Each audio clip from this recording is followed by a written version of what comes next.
Good evening. മാറ്റിനെ വെബിനാറിലേക്ക് എല്ലാവർക്കും സ്വാഗതം. അതുപോലെ ബുധനാഴ്ചകളിൽ നമ്മൾ മൈൻഡ്ഫുൾനെസ്സിന്റെ പല തലങ്ങളെ കുറിച്ചാണ് പഠിക്കുന്നത്.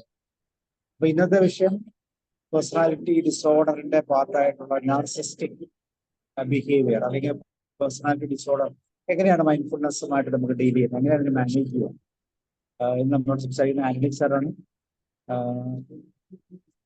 നിങ്ങൾ എല്ലാവരെയും പ്രോഗ്രാമിലും ക്ഷണിക്കുന്നു. അതപ്പോൾ ആന്റണി സാറിനെ Antony sir you are welcome.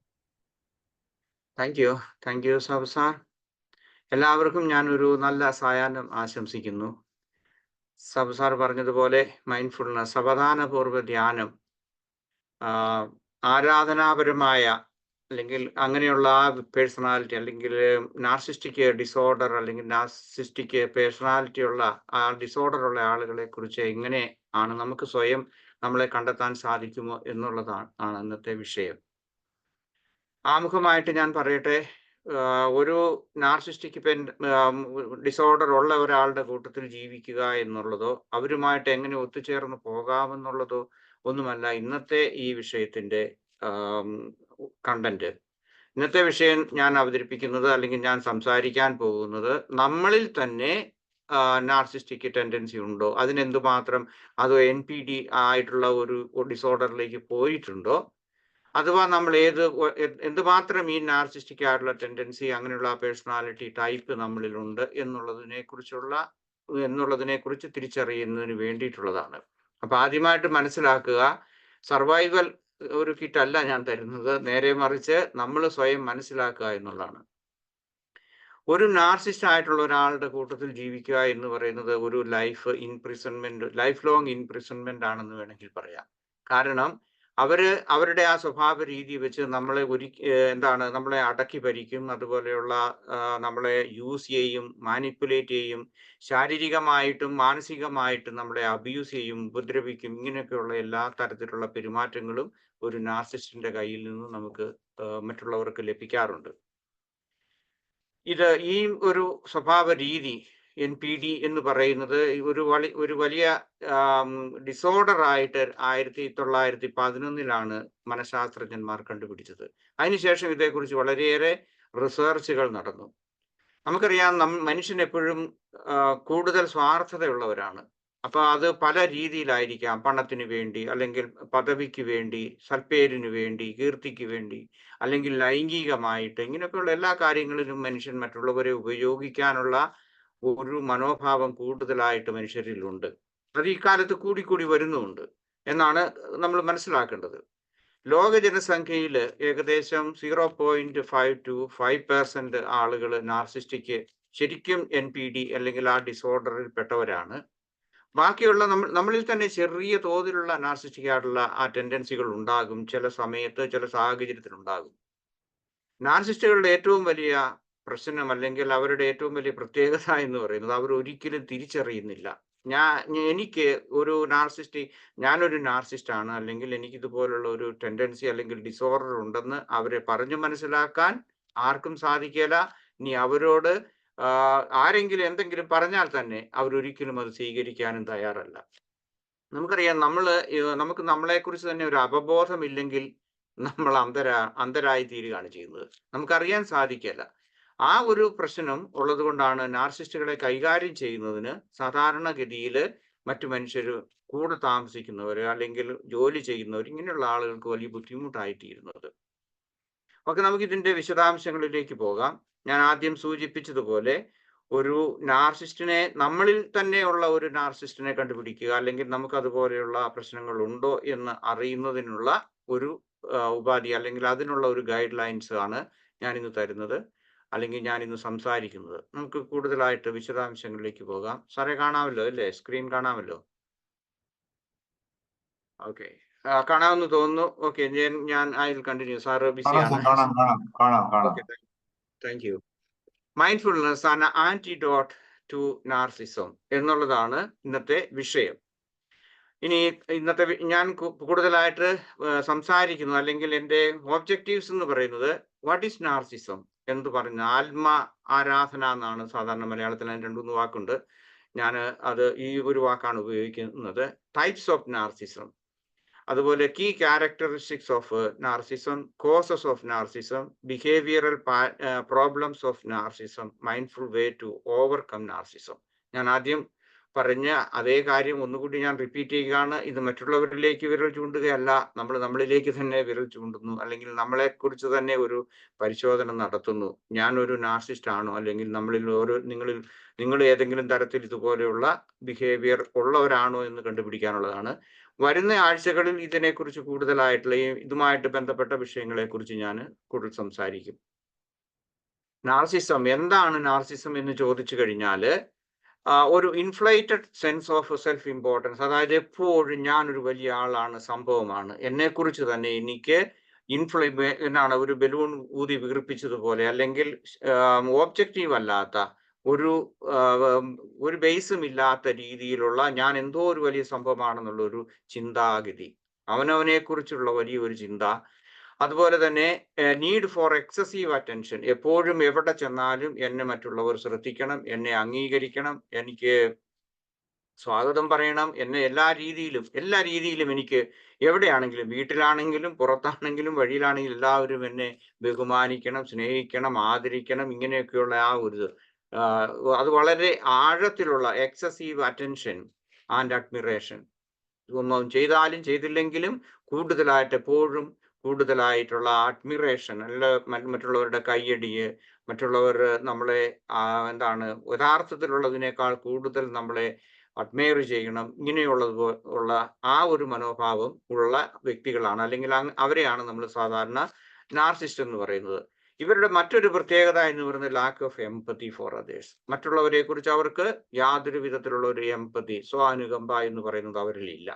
മറ്റുള്ളവരെ ഉപയോഗിക്കണം, വ്യക്തികളെ ഉപയോഗിക്കാനും സാധനങ്ങളെ സ്നേഹിക്കാനും അല്ലെങ്കിൽ തിങ്സിനെ, അങ്ങനെ ആ ഒരു മനോഭാവത്തോടു കൂടി എപ്പോഴും ഓരോ സാഹചര്യത്തിൽ അവരവരുടേതായ പല പല മുഖങ്ങൾ, അവരുടെ അവരുടെ ആ വ്യക്തിത്വങ്ങൾ മാറ്റിക്കൊണ്ടിരിക്കും.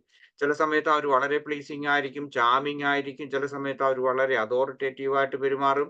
ഇങ്ങനെ അനേക തരത്തിലുള്ള പെരുമാറ്റങ്ങളുണ്ട്. നമുക്ക് അതിന്റെ വിശദാംശങ്ങളിലേക്ക് പോകാം. ഇനി നാർസിസം എന്ന് പറയുന്നതിനെ കുറിച്ച് പറയുമ്പോൾ ചരിത്രപരമായിട്ട് പറഞ്ഞാൽ ഗാന്ധി, ഇതേക്കുറിച്ച് ഞാനൊരു ഡിസ്പ്യൂട്ടിനൊന്നും തയ്യാറല്ല. ഗാന്ധി എന്ന് പറയുന്ന നമ്മുടെ മഹാത്മാഗാന്ധി ഒരു നാർസിസ്റ്റ് ആണെന്നാണ് ചരിത്രകാരന്മാർ പറയുന്നത്. അടുത്തത് എന്താണ്, ഇയാളെ അറിയുമോ?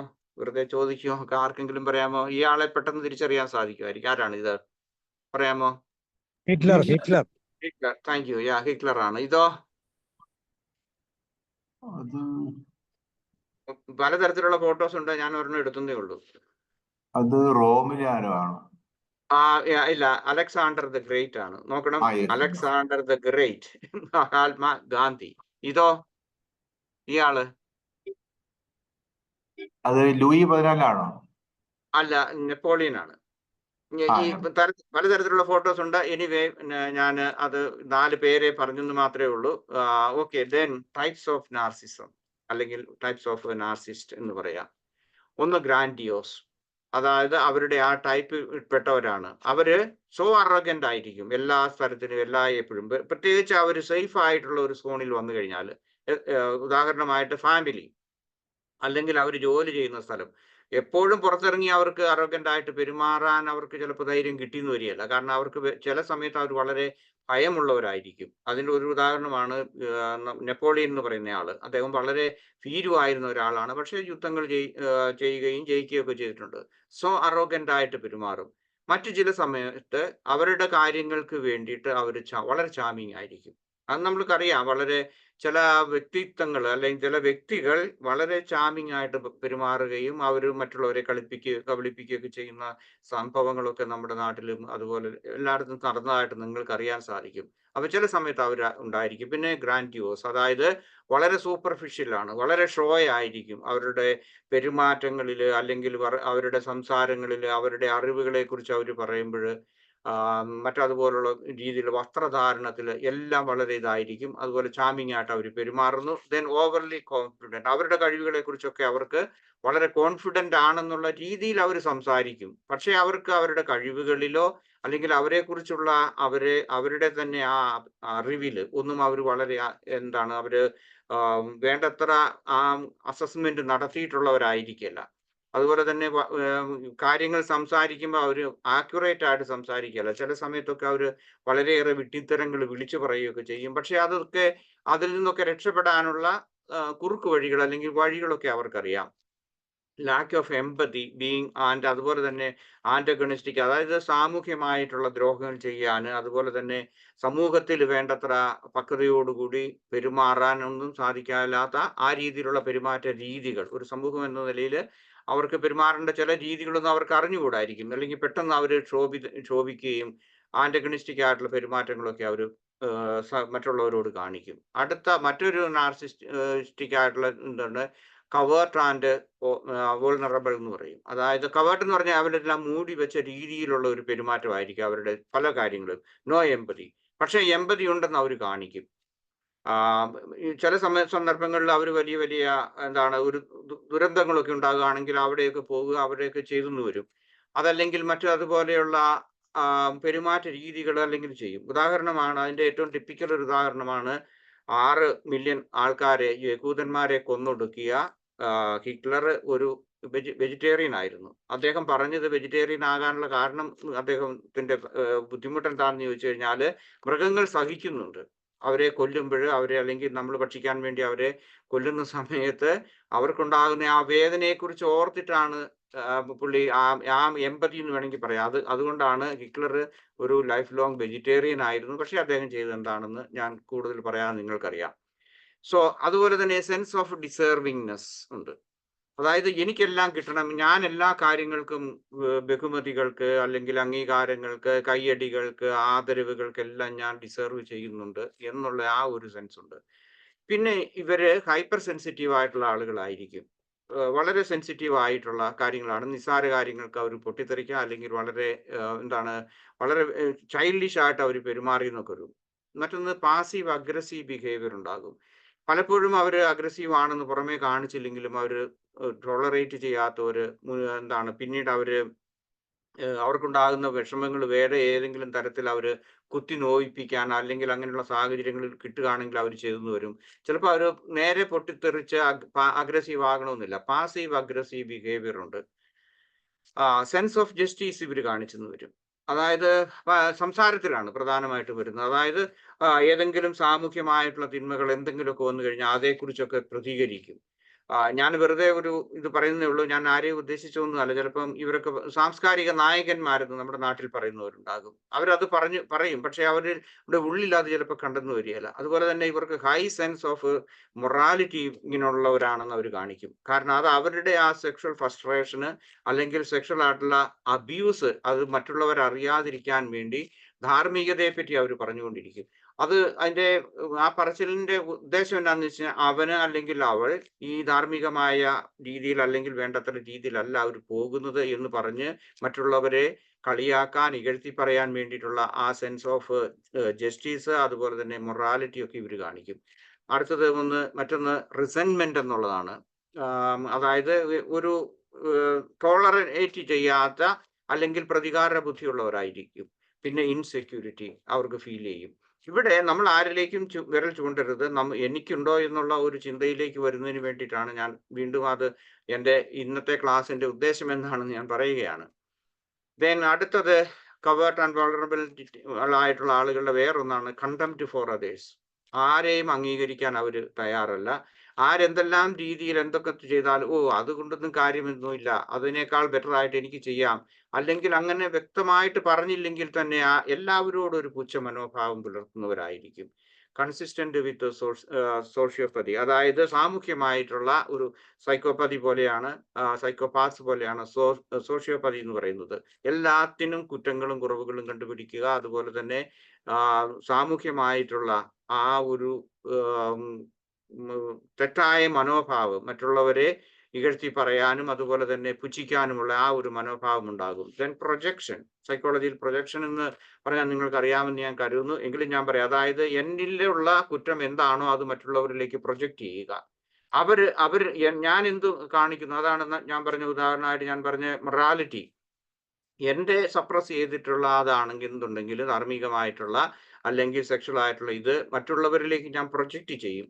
അവരങ്ങനെയാണെന്ന് പറയും. ഇതുപോലെ നമ്മളുടെ സ്വഭാവ രീതികളൊക്കെ then conflict distress and gas lighting, അതായത് ആവശ്യമില്ലാതെ മറ്റുള്ളവരെ ഉപദ്രവിക്കുക, മറ്റുള്ളവരുടെ മേൽ കുറ്റാരോപണങ്ങൾ നടത്തുക, അവരെ നിർത്തിപ്പൊരിക്കുക, ഇങ്ങനെയൊക്കെയുള്ള കാര്യങ്ങളെല്ലാം ഇവരുടെ സ്വഭാവ രീതികളാണ്. Low levels of self esteem, അവർക്ക് അവരെ കുറിച്ച് തന്നെയുള്ള ഒരു ആത്മവിശ്വാസം അല്ലെങ്കിൽ സെൽഫ് എസ്റ്റീം അവർക്ക് കുറവായിരിക്കും.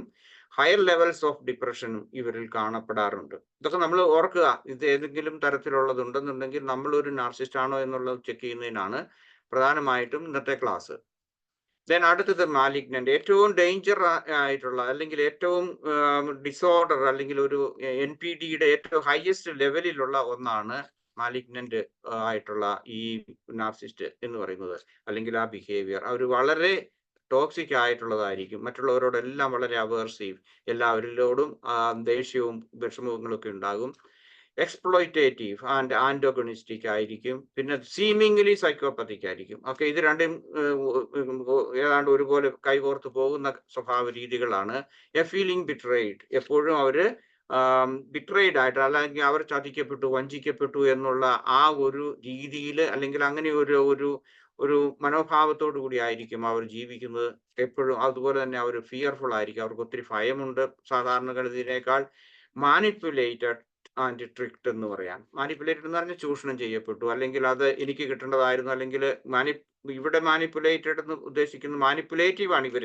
ഇവര് ചൂഷകരാണ്, പക്ഷേ അവർ ചൂഷകരാണെന്നുള്ള ആ ഒരു വിക്ടീമിന്റെ ഒരു മോഡിലേക്ക് അവർ പോകും. അതുപോലെ എല്ലാ വിധത്തിലും മനുഷ്യരെ പറ്റിക്കാനുള്ള, മറ്റുള്ളവരെ സഹജീവികളെ പറ്റിക്കാനുള്ള ട്രിക്സ് എല്ലാം ഉണ്ട്.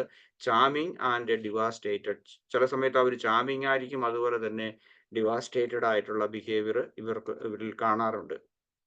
ദെൻ അടുത്തത് കമ്മ്യൂണൽ ആണ്.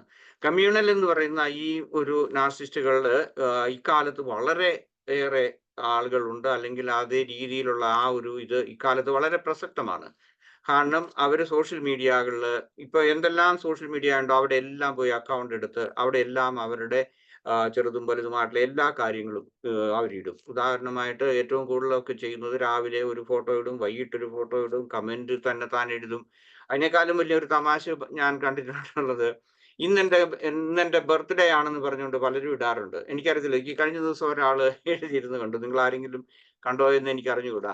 ഇന്ന് എൻ്റെ ബർത്ത്ഡേ ആണ്, ഇന്നെൻ്റെ ജന്മദിനമാണ്, ഞാൻ പള്ളിയിൽ പോയിട്ട് വന്നിട്ട് നിങ്ങളോട് എല്ലാവരോടും സംവദിക്കാം എന്നൊരു പോസ്റ്റ് എഴുതിയിട്ടിരിക്കുന്നത് ഞാൻ കണ്ടു. ഇതൊരു ഇതാണ് സോഷ്യൽ മീഡിയയിലുള്ളതാണ്. അതായിട്ട് അവർ കൂടുതലായിട്ട് അവരുടെ എൻഗേജ് ചെയ്യുന്നു. ഒരു നാർസിസ്റ്റിക് മെന്റാലിറ്റിയാണ്. കൂടുതൽ ലൈക്സ്, ഡിസ്ലൈക്സ്, ലൈക്സ് എല്ലാം കിട്ടുന്നതിന് വേണ്ടിയിട്ട് അവരിടുന്ന ഹാഷ്ടാഗ്സ് ഇതാണ്, സേവിങ് ദ വേൾഡ്. ചിലപ്പോൾ അവർ ആ രീതിയിലേക്ക് വരും. അവർ വേണ്ടത്ര പരിസ്ഥിതിയെ കുറിച്ച് വേണ്ട അവബോധമില്ലാത്തവരാണെങ്കിൽ ഇതുപോലെയുള്ള കാര്യങ്ങളൊക്കെ അവർ ഏറ്റെടുക്കും. ചിലപ്പോൾ സാമൂഹ്യ പ്രവർത്തനങ്ങളൊക്കെ നടത്തുന്നതായിട്ട് വരും, അല്ലെങ്കിൽ പാവങ്ങളെ സഹായിക്കുന്നതായിട്ട് ഇങ്ങനെയുള്ള കാര്യങ്ങളിലേക്കൊക്കെ അവർ വരും. Feels the good to give back, അതായത് ഇങ്ങനെയുള്ള സാമൂഹ്യ പ്രവർത്തനങ്ങളുടെ ഒരു ഭാഗമായിട്ട് എടുക്കും. ദെൻ ചാരിറ്റി ഗോൾസ്, ചാരിറ്റി പ്രവർത്തനങ്ങളിലേക്കായിരിക്കും അവർ എടുക്കുന്നത്.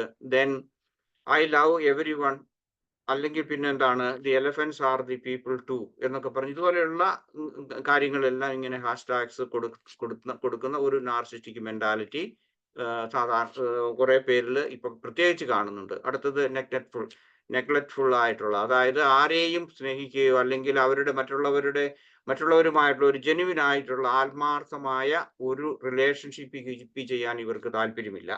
എല്ലാവരെയും യൂസ് ചെയ്യുക, അതുപോലെ തന്നെ അവസരവാദികളായി പെരുമാറുക.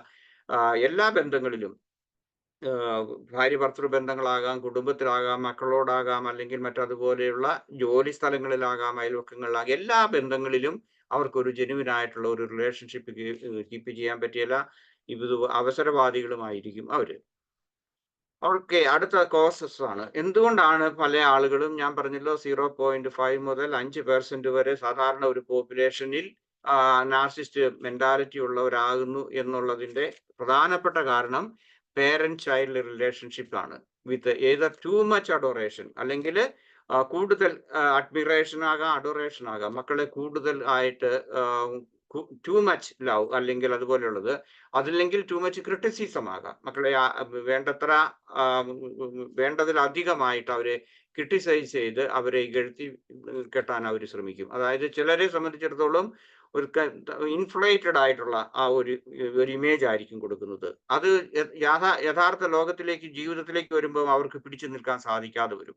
അപ്പൊ അവർ അതോറിറ്റേറ്റീവ് ആകും. അതുപോലെ തന്നെ കൂടുതൽ എക്സ്പ്ലോയിറ്റീവ് ആയിട്ടുള്ള ടെൻഡൻസി അല്ലെങ്കിൽ ആ സ്വഭാവ രീതികൾ കാണിക്കും. ഈ എൻവയറമെന്റിനെ കുറിച്ച് പറയുമ്പോൾ ഞാൻ 2-3 ഉദാഹരണങ്ങൾ ഞാൻ പറയാം. ഞാൻ താമസിക്കുന്ന ഈ രാജ്യത്ത് തന്നെ നടന്ന, അതായത് പരിഷ്കൃത സംസ്കാരം അല്ലെങ്കിൽ സമൂഹം എന്ന് പറയുന്ന നമ്മളുടെ ഈ ലോകത്ത് നടക്കുന്ന ചില കാര്യങ്ങളാണ്. ആദ്യം ഞാൻ ഈ കാണിക്കുന്നത് ഇതൊരു പട്ടികളെയൊക്കെ ഇവിടെ സൂക്ഷിക്കുന്ന അല്ലെങ്കിൽ കൊണ്ടുനടക്കുന്നതാണ്. ഈ മിനിയാന്ന് തിങ്കളാഴ്ച ഇവിടുത്തെ ഹൈക്കോടതിയിൽ ഒരു കേസ് വന്നു. അതായത് 14 വയസ്സുള്ള ഒരു കുട്ടിയെ ഏതാനും വർഷങ്ങൾ ആ മാതാവ് ഈ പട്ടിക്കൂട്ടിലിട്ട് വളർത്തി. അതായത് പുറത്താണ് വെക്കുന്നത്. ഇവിടെ യൂറോപ്പ് എന്നൊക്കെ പറയുമ്പോഴേക്കും മൈനസൊക്കെ വരും.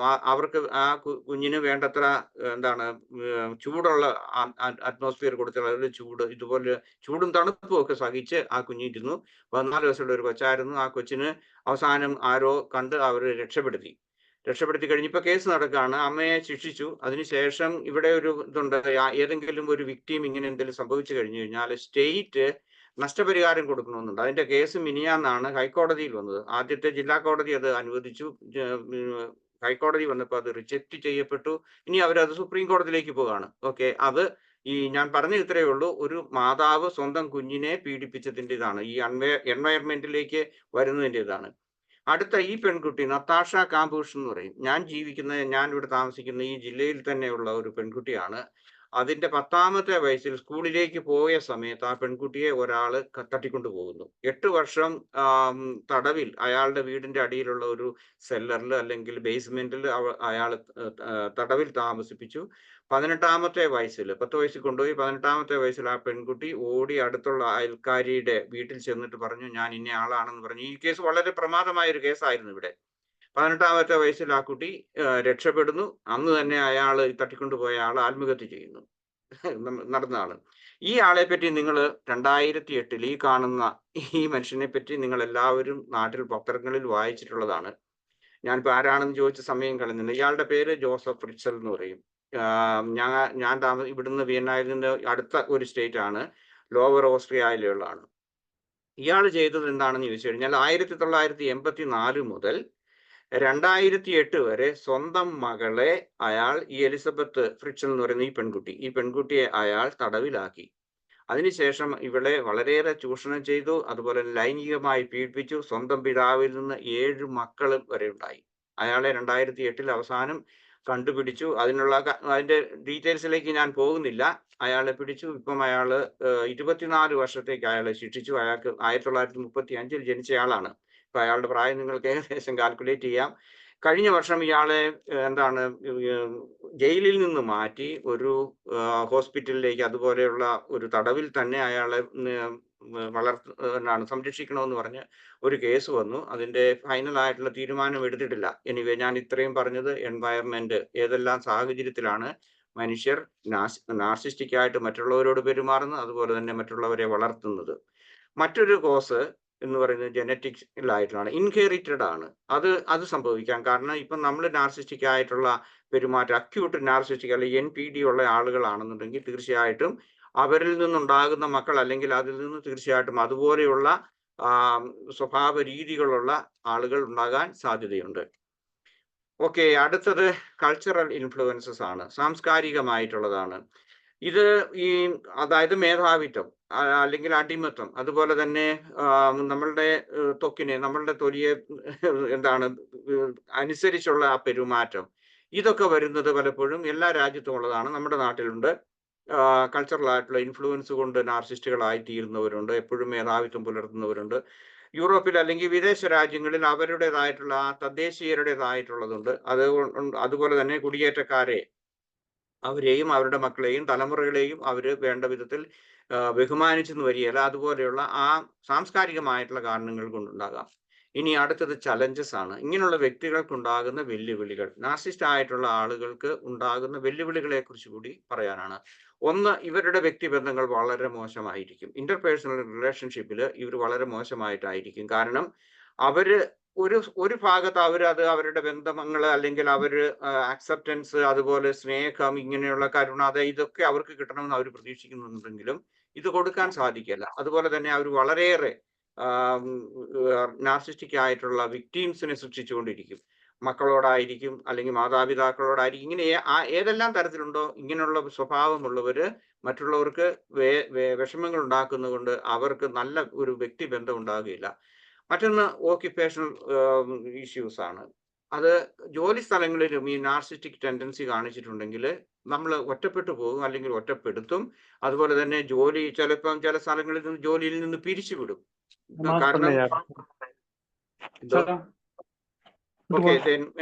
മെന്റൽ ഹെൽത്ത് പ്രോബ്ലംസ് ഉണ്ടാകും. അതായത് ഇങ്ങനെയുള്ള ഈ ആളുകളുടെ പെരുമാറ്റ രീതി കൊണ്ട് മെന്റൽ ഹെൽത്ത് പ്രോബ്ലംസ് ഉണ്ടാകുന്നു. മെന്റൽ ഹെൽത്ത് പ്രോബ്ലംസ് കൊണ്ട് ഓട്ടോമാറ്റിക് ആയിട്ട് ഫിസിക്കൽ ഹെൽത്ത് പ്രോബ്ലംസ് ഉണ്ടാകുന്നു. Then legal and financial issues ഉണ്ടാകും. ഇങ്ങനെയുള്ള ഈ ആളുകൾ പ്രത്യേകിച്ച് സെക്ഷൽ ആയിട്ട്, അല്ലെങ്കിൽ സൈക്കോളജിക്കലായിട്ട്, ആയിട്ടൊക്കെ ഹറാസ് ചെയ്യുന്നുണ്ടെങ്കിൽ അതിന്റെ പേരിൽ കേസുകളും അതിന്റെ നഷ്ടപരിഹാരങ്ങളും ഒക്കെ കൊടുത്ത് ലീഗൽ ഇഷ്യൂസ്. അതുപോലെ തന്നെ വേറൊരു ലീഗൽ ഇഷ്യൂ ആണ്, നമ്മൾ ആരെങ്കിലും ടെർമിനേറ്റ് ചെയ്യുകയാണെങ്കിൽ, ജോലി സ്ഥലത്ത് നിന്ന് ടെർമിനേറ്റ് ചെയ്യുകയാണെങ്കിൽ അതിനുവേണ്ടി ലീഗലായിട്ട് ഫൈറ്റ് ചെയ്യണം. അപ്പൊ അങ്ങനെയുള്ള പ്രശ്നങ്ങളെല്ലാം സാമ്പത്തികമായിട്ടുള്ള ലീഗലായിട്ടുള്ള കാര്യങ്ങളെല്ലാം ഉണ്ടാകും. ഡെവലപ്മെന്റൽ ആൻഡ് അഡ്ജസ്റ്റ്മെന്റ് പ്രോബ്ലംസ്, ഇവർക്ക് ഇപ്പം കുട്ടികളെ പ്രത്യേകിച്ച് മോശമായി പെരുമാറി അവരെ ഓവർ ക്രിറ്റിസിസിലേക്കുന്ന അത് ഡെവലപ്മെന്റൽ പ്രോബ്ലംസ് ആയിട്ട് വരും. അതുപോലെ തന്നെ അവർക്ക് വ്യക്തിബന്ധങ്ങളെ വേണ്ടത്ര രീതിയിൽ അഡ്ജസ്റ്റ്മെന്റ്സ് അല്ലെങ്കിൽ ആ ഇന്റർപേഴ്സണൽ റിലേഷൻഷിപ്പ് കീപ്പ് ചെയ്യാൻ സാധിക്കാതെ വരും. ദെൻ വിക്ടിമൈസേഷൻ ആൻഡ് അബ്യൂസ്, മറ്റുള്ളവരെ വിക്ടിമൈസ് ചെയ്യും അവര്. അതുപോലെ തന്നെ ഫിസിക്കലി, അതുപോലെ തന്നെ സൈക്കോളജിക്കലായിട്ടൊക്കെ അവർ അബ്യൂസ് ചെയ്യുന്നു. സോഷ്യൽ കോൺസിക്വൻസസ് ഉണ്ടാകും. ഇങ്ങനെയുള്ള ആളുകളെ ഒറ്റപ്പെടുത്താൻ വേണ്ടിയിട്ടുള്ളതുണ്ടാകും. സാമൂഹ്യമായിട്ട്, ഇപ്പൊ ഉദാഹരണമായിട്ട് പറഞ്ഞു കഴിഞ്ഞാൽ നമ്മളുടെ അയൽവക്കത്തിൽ ഉള്ളവര് ഇതുപോലെയുള്ള നാർസിസ്റ്റിക് മെന്റാലിറ്റി ഉള്ളവരാണെന്നുണ്ടെങ്കിൽ സാമൂഹ്യമായിട്ട് അല്ലെങ്കിൽ സംഘടനാപരമായിട്ട് പല തരത്തിലും അവർക്ക് ഒറ്റപ്പെടുത്തലുകളും അതുപോലെ ബുദ്ധിമുട്ടുകളുണ്ടാകും. പിന്നെ മറ്റൊന്ന് ഇവരുടെ സ്വഭാവ രീതികൾ, അതായത് സൂയിസൈഡൽ തോട്ട്സ് ആൻഡ് ബിഹേവിയർ, ഇങ്ങനെയുള്ള ഇതുണ്ടാകും. വേണ്ടത്ര അംഗീകാരങ്ങൾ അല്ലെങ്കിൽ സ്നേഹം ഇങ്ങനെയൊക്കെയുള്ള ഇതൊന്നും കിട്ടാതെ വരുമ്പോഴേക്കും പെട്ടെന്ന് അവർക്ക് സൂയിസൈഡ് ചെയ്യാനുള്ള ആ ഒരു ടെൻഡൻസി ഇവരിൽ കൂടുതലായിട്ട് വരുന്നുണ്ട്. ഇനി അടുത്തത് നമ്മൾ പറയുന്ന ഇതുപോലെയുള്ള പല കാര്യങ്ങളുണ്ട്, ഞാൻ ഒത്തിരി ദീർഘമായിട്ട് ഞാൻ പോകുന്നില്ല. അടുത്തത് മൈൻഡ്ഫുൾ ആയിട്ട്, ഓക്കെ, എന്നിൽ അല്ലെങ്കിൽ നമ്മളിൽ, നിങ്ങളിൽ ഓരോരുത്തരിലും ഇങ്ങനെയുള്ള ടെൻഡൻസി ഏകദേശം എത്രയുണ്ടെന്നുള്ളതിനെ കുറിച്ചുള്ള ചെറിയ ഒരു ആശയം നിങ്ങൾക്ക് കിട്ടിയിട്ടുണ്ട്.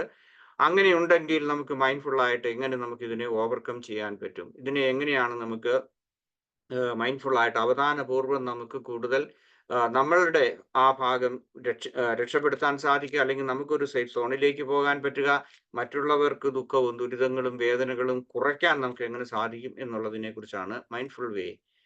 ഒന്നാമത്തത് ഇൻക്രീസിങ് സെൽഫ് അവെയർനെസ്. നമുക്കറിയാം മൈൻഡ്ഫുൾനെസ് എന്ന് പറയുന്നത്, അവധാനപൂർവ്വ ധ്യാനം എന്ന് പറയുന്നത് ശരിക്കും ഒരു സെൽഫ് അവെയർനെസിന്റെ ഒരു പ്രാക്ടീസ് ആണ്. കാരണം നമ്മളുടെ മനസ്സിൽ, നമ്മളുടെ ശരീരത്തിൽ, നമ്മളുടെ ചുറ്റുപാടുകളിലൊക്കെ ഉണ്ടാകുന്ന എല്ലാ കാര്യങ്ങളെക്കുറിച്ചും നമ്മൾ അവെയർ ആകുന്നുണ്ട്. പ്രത്യേകിച്ച് നമ്മളുടെ ഇമോഷണൽ ആയിട്ടുള്ള കാര്യങ്ങൾ നമുക്ക് അറിയാൻ സാധിക്കുന്നത് കൊണ്ട് എന്ത് ചെയ്യുന്നു, നമ്മളുടെ എപ്പോഴാണ് നമ്മളുടെ ചിന്തകൾ ഏതെല്ലാം തരത്തിലാണ് ഉണ്ടാകുന്നത്, ചിന്തകൾ എപ്പോഴും ഉണ്ടാകുന്നതിനനുസരിച്ച് നമ്മളുടെ ബിഹേവിയർ ഉണ്ടാകും, നമ്മുടെ ശരീരത്തിൽ ഉണ്ടാകും, അതുപോലെ തന്നെ മറ്റു വ്യക്തികളുമായിട്ടുണ്ടാകും. അപ്പൊ ഈ പ്രസന്റ് മൊമെന്റിൽ ഉണ്ടാകുന്ന ഈ പ്രശ്നങ്ങൾ എന്താണെന്ന് അറിഞ്ഞ് നമുക്ക് മനസ്സിലാക്കാൻ വേണ്ടിയിട്ട് ഉള്ള ഒരു മൈൻഡ്ഫുൾനെസ് പ്രാക്ടീസ്, മൈൻഡ്ഫുൾനെസ് മെഡിറ്റേഷൻ നമ്മളെ സഹായിക്കും. ഇൻക്രീസിങ് സെൽഫ് അവെയർനെസ്, അല്ലെങ്കിൽ കൂടുതൽ അവധാനപൂർവമായിട്ടുള്ള ആ ചിന്താഗതി, ജീവിത രീതി, അതുപോലെ തന്നെ നമ്മളെക്കുറിച്ചുള്ള, നമ്മളുടെ വൈകാരിക തലങ്ങളെക്കുറിച്ചുള്ള ഒരു അവബോധം നമ്മൾക്ക് കൂടുതലായിട്ട് കിട്ടാനുള്ള അവസരം മൈൻഡ്ഫുൾനെസ് പ്രാക്ടീസ് കൊണ്ടുണ്ടാകും. These increased self awareness can enable നമ്മൾ നാർസിസ്റ്റിക് ആയിട്ടുള്ള ആ ടെൻഡൻസി ഉള്ളവരാണെങ്കിൽ നമ്മുടെ പെരുമാറ്റങ്ങളെ നമുക്കൊന്ന് മാറ്റാൻ സാധിക്കും. അപ്പോൾ നമ്മുടെ ചിന്താഗതികളെ നമുക്ക് മാറ്റിമറിക്കാൻ സാധിക്കും. ഓക്കെ, ഞാൻ ചിന്തിക്കുന്ന രീതിയിലായിരിക്കില്ല യാഥാർത്ഥ്യമെന്ന് മനസ്സിലാക്കാനും അതിനനുസരിച്ച് മറ്റുള്ളവരെ നമുക്ക് വേണ്ട വിധത്തിൽ ബഹുമാനിക്കാനും അതിനനുസരിച്ചുള്ള പെരുമാറ്റ രീതികൾ കാണാനും, അതുപോലെ തന്നെ മറ്റുള്ളവരോട് നമുക്ക് കൂടുതൽ സ്വാനുകമ്പയോടുകൂടി, കരുണയോടുകൂടി, കൂടുതൽ സ്നേഹത്തോടുകൂടി പെരുമാറാൻ സാധിക്കും. അടുത്ത മൈൻഡ്ഫുൾനെസ് വേ എന്ന് പറയുന്നത് ഇൻക്രീസിങ് സെൽഫ് അവെയർനെസിന്റെ മറ്റൊരു ഭാഗമാണ് അതായത് ഐഡന്റിഫൈയിങ് ട്രിഗേഴ്സ്, നമ്മളിൽ ഉണ്ടാകുന്ന നാർസിസ്റ്റിക് ആയിട്ടുള്ള ടെൻഡൻസികൾ, അതിന്റെ ആ ട്രിഗേഴ്സിനെ നമുക്ക് തിരിച്ചറിയാൻ സാധിക്കും. അത് നമുക്ക് മാത്രമേ അറിയാൻ പറ്റുള്ളൂ. ഇപ്പോൾ ഈ സമയത്ത് എൻ്റെ മനസ്സിലൂടെ കടന്നു പോകുന്ന ചിന്ത എന്താണെന്ന്, അല്ലെങ്കിൽ അതിനെ വേണ്ട വിധത്തിൽ ഐഡന്റിഫൈ ചെയ്യാൻ, അതുപോലെ തന്നെ നമ്മളുടെ ചിന്തകളോടൊപ്പം തന്നെ നമ്മുടെ ഇമോഷൻസ് അല്ലെങ്കിൽ ഫീലിങ്സ് ഇതുപോലെയുള്ള അത് നമ്മളുടെ സ്വഭാവ രീതികളിൽ മാറ്റുന്ന മാറ്റങ്ങളെല്ലാം നമുക്ക് മനസ്സിലാക്കുന്നതിന് വേണ്ടിയിട്ട്, അത് ഏത് തരത്തിലാണ് നമുക്ക് ഇങ്ങനെ ഉണ്ടാകുന്നത്, ചില വ്യക്തികളെ കാണുമ്പോഴാണോ, അല്ലെങ്കിൽ ചില കാര്യങ്ങൾ കേൾക്കുമ്പോഴാണോ, അല്ലെങ്കിൽ ചിലതിനോടുള്ള ആഗ്രഹം കൊണ്ടാണോ, ഏതെല്ലാം തരത്തിലാണ് ഈ ട്രിഗേഴ്സ് നമ്മളിൽ വർക്ക് ചെയ്യുന്നതെന്ന് കൂടുതലായിട്ട് നമുക്ക് അറിയാൻ സാധിക്കുന്നത് മൈൻഡ്ഫുൾനെസ് പ്രാക്ടീസ് ചെയ്യുമ്പോഴാണ്. ദെൻ അടുത്തത് എൻഹാൻസിങ് എംപതി. നമുക്കറിയാം എംപതി കൂടുതൽ വർദ്ധിപ്പിക്കുന്നുണ്ട്. എംപതിയും അതുപോലെ തന്നെ നമ്മളുടെ കരുണ, അതുപോലെ ഇങ്ങനെയുള്ള കൈൻഡ്നെസ്, ഇതുപോലെ ഇതെല്ലാം വർദ്ധിപ്പിക്കുന്നതിന് മൈൻഡ്ഫുൾനെസ് സഹായിക്കുന്നുണ്ട്. അത് പ്രാക്ടീസ് ചെയ്യുന്ന ആളുകളിൽ അത് കൂടുതലായിട്ട് കാണപ്പെടുന്നുണ്ട്. അപ്പൊ അതുകൊണ്ട് റെഡ്യൂസിങ് സെൽഫ് സെൻറ്റേർഡ്നെസ്, നമ്മളിൽ തന്നെ ചുരുങ്ങാതെ, നമ്മളുടെ സ്വാർത്ഥപരമായ കാര്യങ്ങൾ ചെയ്യാതെ, അല്ലെങ്കിൽ നമുക്ക് അങ്ങനെയുള്ള ചിന്തകൾ ഉണ്ടാകുമ്പോൾ ഒക്കെ നമുക്ക് മറ്റുള്ളവരെ യൂസ് ചെയ്യണം, അല്ലെങ്കിൽ സാമ്പത്തികമായിട്ട് ഏതെങ്കിലും തരത്തിൽ കടം മേടിച്ചിട്ട് കൊടുക്കാതിരിക്കുക, അങ്ങനെയുള്ള ടെൻഡൻസി ഉള്ളവരുണ്ട്, അല്ലെങ്കിൽ അതിനുവേണ്ടി വഴക്കുണ്ടാക്കുന്നവരുണ്ട്. എല്ലാ വിധത്തിലും സാമ്പത്തികമാകാം, ലൈംഗികമാകാം, മറ്റേതെല്ലാം തരത്തിലൊക്കെ മറ്റുള്ളവർ ഉപയോഗിക്കാം. ആ രീതിയിലുള്ള ഹബീച്വൽ ആയിട്ടുള്ള നമ്മളുടെ സെൽഫ് സെൻറ്റേർഡ് ആയിട്ടുള്ള തിങ്കിങ്, അതുപോലെ തന്നെ പാറ്റേൺസ് ഓഫ് ബിഹേവിയർ, ഇതെല്ലാം അറിയുന്നതിന് വേണ്ടിയിട്ട് നമ്മളെ മൈൻഡ്ഫുൾനെസ് സഹായിക്കുന്നു. സോ ദിസ് മീൻസ് മൈൻഡ്ഫുൾനെസ് എന്ന് പറയുന്നത് എംപതി, അതുപോലെ കരുണ, ഇതൊക്കെ നമ്മളിൽ സൃഷ്ടിക്കുന്നതിന് കൂടുതൽ സഹായിക്കുന്ന ഒന്നാണ്. ദെൻ എൻഹാൻസിങ് എംപതിയുടെ ഒരു ഭാഗമാണ് കണക്റ്റിംഗ് വിത്ത് അതർ പീപ്പിൾ. ഒക്കെ നമുക്ക് കൂടുതലായിട്ട് നമ്മളുടെ ആ ഇന്റർപേഴ്സണൽ റിലേഷൻഷിപ്പ് മോശമാണെങ്കിൽ കൂടുതൽ അവരോട് സ്നേഹത്തോടുകൂടി, ആത്മാർത്ഥതയോടുകൂടി, സത്യസന്ധമായിട്ട് പെരുമാറുന്നതിന്, നമ്മളുടെ ആ ചിന്തകളെ നിയന്ത്രിച്ചുകൊണ്ട്, അല്ലെങ്കിൽ അതിനെ ഒബ്സർവ് ചെയ്തുകൊണ്ട് നമുക്ക് മറ്റുള്ളവരോട് നോൺ ജഡ്ജ്മെന്റൽ ആയിട്ട് നമുക്ക് പെരുമാറുന്നതിന് വേണ്ടിയിട്ട് നമ്മളെ മൈൻഡ്ഫുൾനെസ് സഹായിക്കും. This can help narcissist become more attuned to the feelings and the needs of those who are around us. അതുപോലെ തന്നെ കൂടുതൽ നമുക്ക് മറ്റുള്ളവരോട് സ്വാനുകമ്പ കാണിക്കുന്നതിന് സഹായിക്കും. Then overcoming personal negative narratives, അതായത് എപ്പോഴും ഇതായിരിക്കും അവരുടെ ഉണ്ടാകുന്ന നെഗറ്റീവ് മെന്റൽ ചാറ്ററിങ്ങിനെ അത് നിയന്ത്രിക്കുന്നതിന് സെൽഫ് അവയർനെസ് കൊണ്ട്, അല്ലെങ്കിൽ ആ ഇമോഷണൽ ആയിട്ടുള്ള ഡിസ്റ്റർബൻസിനെ മനസ്സിലാക്കുന്നതിന് സഹായിക്കും. അതുപോലെ തന്നെ നമ്മളുടെ അഗ്രസീവ് ആയിട്ടുള്ള ബിഹേവിയർ, മറ്റുള്ളവരോട് കാണിക്കുന്ന അസഹിഷ്ണുത, അല്ലെങ്കിൽ പെട്ടെന്ന് നമ്മൾ കോപിക്കുന്നു, അല്ലെങ്കിൽ മറ്റുള്ളവരെ ശകാരിക്കുന്നു, അല്ലെങ്കിൽ ഉപദ്രവിക്കുന്നു, മക്കളോടാണെങ്കിൽ, അല്ലെങ്കിൽ മേലുദ്യോഗസ്ഥൻ കീഴുദ്യോഗസ്ഥന്മാരോട് ചെയ്യുന്നത്. പലപ്പോഴും സിനിമയിലൊക്കെ കണ്ടിട്ടുള്ളതാണ്, പോലീസുകാര് മേലുദ്യോഗസ്ഥന്മാർ കീഴുദ്യോഗസ്ഥന്മാരോട് എങ്ങനെയാണ് സംസാരിക്കുന്നത്. ഇതൊക്കെ നിങ്ങൾക്ക് അറിയാൻ സാധിക്കും, അല്ലെങ്കിൽ നിങ്ങൾ കണ്ടിട്ടുണ്ടായിരിക്കും. Then vulnerability and highly fragile ego, അതുണ്ടെങ്കിൽ നമുക്ക് മനസ്സിലാക്കാൻ സാധിക്കും, നമ്മളുടെ ആ നെഗറ്റീവ് ആയിട്ടുള്ള ആ ബിഹേവിയറിനെ കൂടുതൽ അറിയാൻ സാധിക്കും. ഡീപ് സെൻസ് ഓഫ് അൺവർത്തിനെസ്, അല്ലെങ്കിൽ നമ്മൾക്ക് അംഗീകാരങ്ങൾ കിട്ടാതെ വരുന്ന സമയത്ത് ഞാനൊന്നുമല്ല എന്നുള്ള ഒരു ശൂന്യത, അല്ലെങ്കിൽ മാനസികമായിട്ടുള്ള ആ ബുദ്ധിമുട്ടുകൾ ഓവർകം ചെയ്യുന്നതിന് വേണ്ടിയിട്ട് തീർച്ചയായിട്ടും സഹായിക്കും. Then mindfulness help us to achieve more balanced, അതായത് കൂടുതൽ ഒബ്ജക്റ്റീവ് ആയിട്ട് നമുക്ക് കാണുന്നതിനും, അതുപോലെ നമ്മളുടെ ആ സെൽഫ് വർത്ത് നമുക്ക് എന്താണെന്ന് മനസ്സിലാക്കുന്നതിന്, ഇൻഫ്ലേറ്റഡ് അല്ല, കുറെ കൂടി വസ്തുതാപരമായിട്ട് മനസ്സിലാക്കുന്നതിന് നമ്മളെ സഹായിക്കും.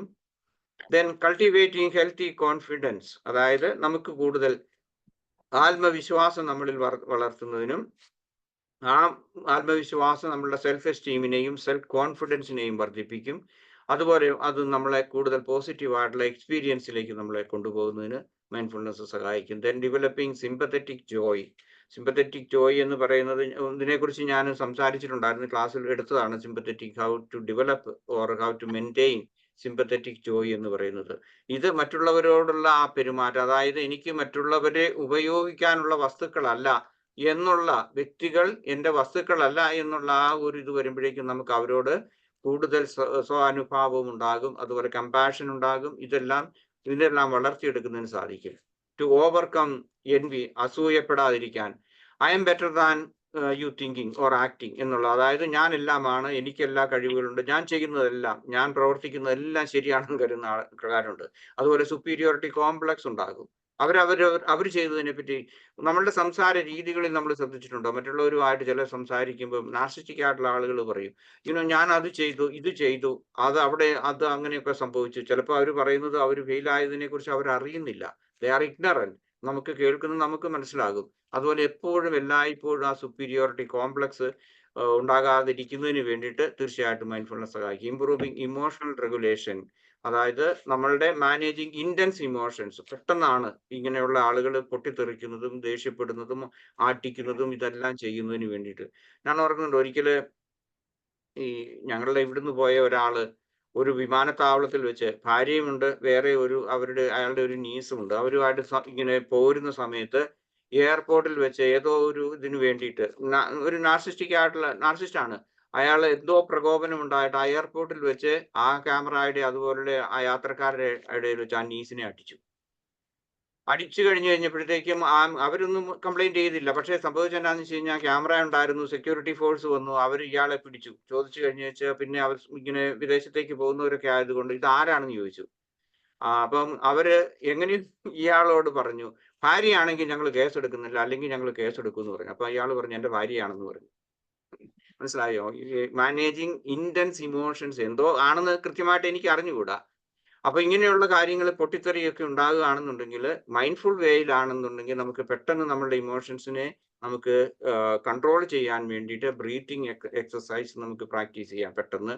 അതുപോലെ ബോഡി സ്കാൻ, ഇത് ഏത് രീതിയിലാണ് ഇത് ഉണ്ടാകുന്നത് എന്നുള്ളതിനെ കുറിച്ചൊക്കെ നമുക്ക് പ്രാക്ടീസ് ചെയ്യുന്നതിന് മൈൻഡ്ഫുൾനെസ് സഹായിക്കും.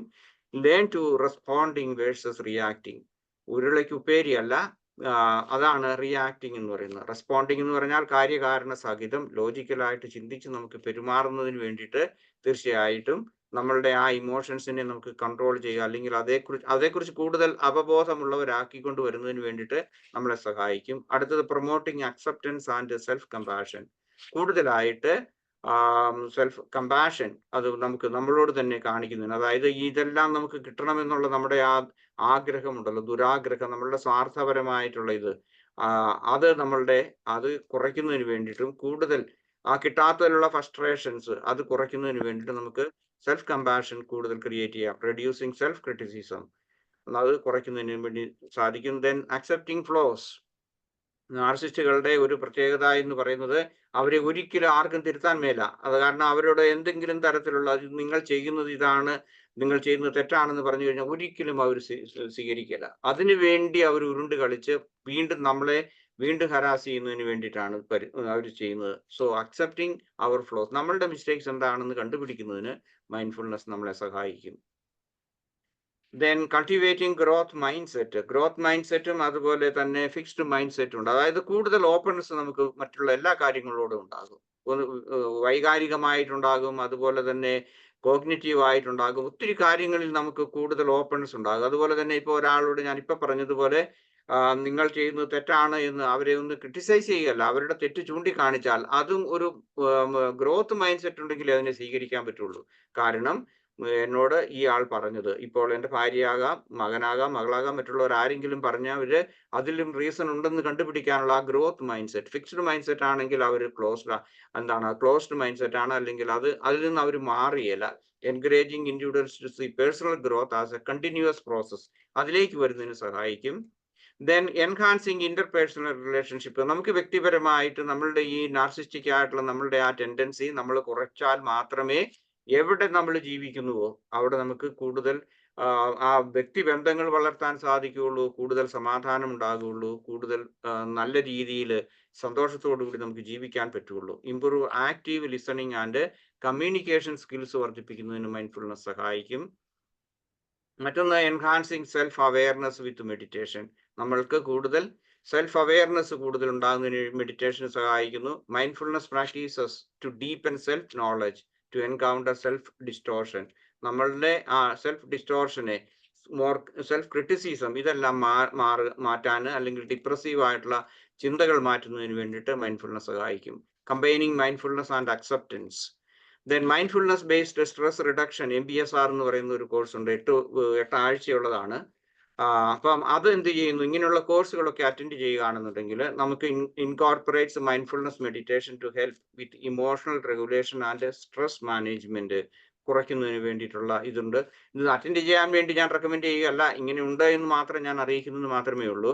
ഇപ്പം നമ്മൾ ചെയ്തുകൊണ്ടിരിക്കുന്നത് വാസ്തവത്തിൽ മൈൻഡ്ഫുൾനെസ് 8 ആഴ്ചത്തെ കോഴ്സിന്റെ പോയിട്ട് ഇപ്പം ഇപ്പം എത്ര മാസമായി നമ്മൾ ഇത് ചെയ്യുന്നു. അപ്പം നിങ്ങൾക്ക് ആ കോഴ്സ് 8 ആഴ്ചത്തെ ചെയ്യുന്നതിനേക്കാളൊക്കെ ഒത്തിരി അറിവുകളും അതുപോലെ എക്സ്പീരിയൻസും നിങ്ങൾക്ക് ഉണ്ടായിട്ടുണ്ട്.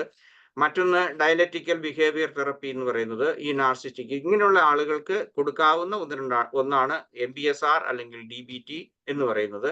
ഇത് കോഴ്സുകൾക്ക് അവരെ വിടുകയാണെന്നുണ്ടെങ്കിൽ, അല്ലെങ്കിൽ അവർ ചെയ്യാൻ അവരെ ഏതെങ്കിലും തരത്തിൽ അവർ സന്നദ്ധരാകുകയാണെന്നുണ്ടെങ്കിൽ ഈ നാർസിസ്റ്റിക് ആയിട്ടുള്ള ആ ട്രെയ്റ്റ്സ്, അവരുടെ സ്വഭാവങ്ങൾ അത് മാറ്റിയെടുക്കുന്നതിന് വേണ്ടിയിട്ട് സഹായിക്കും. മറ്റൊന്നാണ് അക്സെപ്റ്റൻസ് ആൻഡ് കമ്മിറ്റ്മെന്റ് തെറപ്പി എന്ന് പറയുന്നത്. ഇത് മൈൻഡ്ഫുൾനെസിൻ്റെതാണ്. മൈൻഡ്ഫുൾനെസ് ബേസ്ഡ് ആയിട്ടുള്ള 100 കണക്കിന് തെറപ്പികളുണ്ട്. സൈക്കോളജിസ്റ്റുകളും അതുപോലെ ന്യൂറോളജിസ്റ്റുകളും ഒക്കെ റെക്കമെൻഡ് ചെയ്യുകയും അവർ തന്നെ പഠിപ്പിക്കുകയൊക്കെ ചെയ്യുന്നതാണ്. മറ്റൊന്നാണ് അക്സെപ്റ്റൻസ് ആൻഡ് കമ്മിറ്റ്മെന്റ് തെറപ്പി എന്ന് പറയുന്നത്. അത് നമുക്ക് കൂടുതലായിട്ട് നമ്മളുടെ നമ്മളെ കൂടുതലായിട്ട് focuses on our thoughts, feelings and അതുപോലെ തന്നെ നമ്മളുടെ ആ കമ്മിറ്റ്മെന്റ് തെറപ്പി അതുവഴി നമ്മളുടെ പേഴ്സണൽ വാല്യൂസ് ഒക്കെ നമുക്ക് പ്രൊമോട്ട് ചെയ്യുന്നതിന് സാധിക്കും. മറ്റൊന്നാണ് കോഗ്നിറ്റീവ് ബിഹേവിയർ തെറപ്പി എന്ന് പറയുന്നത്. അതും യൂറോപ്പിലൊക്കെ ഉണ്ട്, എനിക്ക് അറിഞ്ഞുകൂടാ, സാറിനൊക്കെ അറിയായിരിക്കും. പക്ഷേ ഡിസ്കഷന്റെ സമയത്ത് പറയാം. CBT അല്ലെങ്കിൽ ഇത് എന്തുമാത്രം നാട്ടിലുണ്ട് അതൊക്കെ ചെയ്യുന്നത്. കോഗ്നിറ്റീവ് ബിഹേവിയറൽ തെറപ്പി, അതായത് 1-to-1 അല്ലെങ്കിൽ structured goal oriented type of talks ആ തെറപ്പിക്ക് വേണ്ടിയിട്ടുള്ളതാണ്. അതും നമുക്ക് പരീക്ഷിക്കാവുന്നതാണ്. Okay, thank you. ഇനി എന്തെങ്കിലും ക്വസ്റ്റ്യൻ ആൻസർ ഉണ്ടെങ്കിൽ നമുക്ക് ചോദിക്കാം നിങ്ങൾക്ക്. Okay, thank you sir. വളരെ കൃത്യമായിട്ട് പേഴ്സണാലിറ്റി ഡിസോർഡേഴ്സ് എന്ന് പറയുന്നത് സാർ പറഞ്ഞ പോലെ ഒരു ജനറൽ പോപ്പുലേഷനിൽ ഒരു 20% ഒക്കെ പേഴ്സണാലിറ്റി ടൈപ്സിന്റെ പ്രോബ്ലംസ് ഉണ്ടാകാറുണ്ട്. അതിലുള്ള ഒരു ഏരിയ തന്നെയാണിത്. അപ്പൊ അതുകൊണ്ട് തന്നെ ഇത് സെൽഫ് റെഗുലേഷൻ എന്ന തലത്തിൽ നമ്മുടെ ജീവിതത്തിൽ ഇങ്ങനത്തെ സാഹചര്യങ്ങൾ ഉണ്ടോ എന്ന് കൃത്യമായിട്ട് മനസ്സിലാക്കി മുന്നോട്ട് പോകുക എന്നതാണ് തോന്നുന്നത്. ഓക്കെ, അപ്പൊ അതിനെക്കുറിച്ച് എന്തെങ്കിലും കൂടുതൽ ഡീറ്റെയിൽസ് പറയാനുണ്ടെങ്കിൽ ഷാജി സാർ സ്റ്റാർട്ട് ചെയ്തോളൂ. ഷാജി മാത്യു സാർ.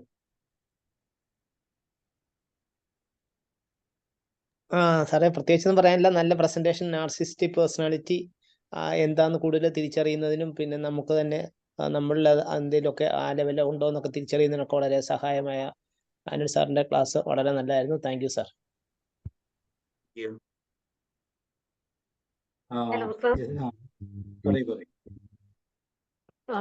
നാർസിസ്റ്റിക് പേഴ്സണാലിറ്റിയെ പറ്റി ഏറ്റവും നന്നായിട്ട് തന്നെ സാർ നമുക്ക് പറഞ്ഞു തന്നു. പിന്നെ എനിക്ക് അതിലൊരു ഡൗട്ട്. പറഞ്ഞു തുടങ്ങിയത് 19 ഏതൊരു ഇയറിൽ ആണ് ആദ്യം കണ്ടുപിടിച്ചത് എന്ന് പറഞ്ഞിരുന്നു. ആ ഇയർ ഒന്നുകൂടെ സാർ പറയാമോ? 1911. ഓക്കെ, വളരെ നല്ല സെഷനായിരുന്നു സാർ. Very informative. ഈ ഒരു സെഷനിൽ അറ്റൻഡ് ചെയ്തവർക്ക് ഒത്തിരി കിട്ടിയിട്ടുണ്ടാവുമെന്ന് എനിക്ക് ഉറപ്പുണ്ട്. നാക്കിനെ പറ്റി, എന്തൊക്കെ പ്രധാനപ്പെട്ട ടൈപ്സ്, അവർ നേരിടുന്ന ചാലഞ്ചസ്, പിന്നെ അതുപോലെ എങ്ങനെ നമുക്കത് മൈൻഡ്ഫുൾനെസ് വഴി നമ്മളിൽ അനലൈസ് ചെയ്യാനും എങ്ങനെ അതിൽ നിന്ന് റിക്കവർ ചെയ്യാനും പറ്റും, എല്ലാം സാർ വളരെ ഡീറ്റെയിൽഡ് ആയിട്ട് ബ്രീഫ് ബട്ട് ഡീറ്റെയിൽഡ് ആയിട്ട് പറഞ്ഞു തന്നു. Thank you so much sir for your presentation. Thank you for your comments. വേറെ ആർക്കെങ്കിലും എന്തെങ്കിലും ആഡ് ചെയ്യാനുണ്ടോ? എന്തെങ്കിലും ഈ ടൈപ്പ് ബിഹേവിയർ ഒരു പേഴ്സണാലിറ്റി ഡിസോർഡർ ആണ്. ജനറലി കുറച്ചൊക്കെ പേഴ്സണാലിറ്റി ഡിസോർഡർ സാധാരണ വരുന്ന ഒരു ജനറൽ പബ്ലിക്കിൽ കാണാറുണ്ട്. അപ്പൊ അതിന്റെ ഭാഗമായിട്ട് ചിന്തിക്കുമ്പോൾ എന്തെങ്കിലും കൂടുതൽ ആഡ് ചെയ്യാം. മീനാക്ഷി മാം.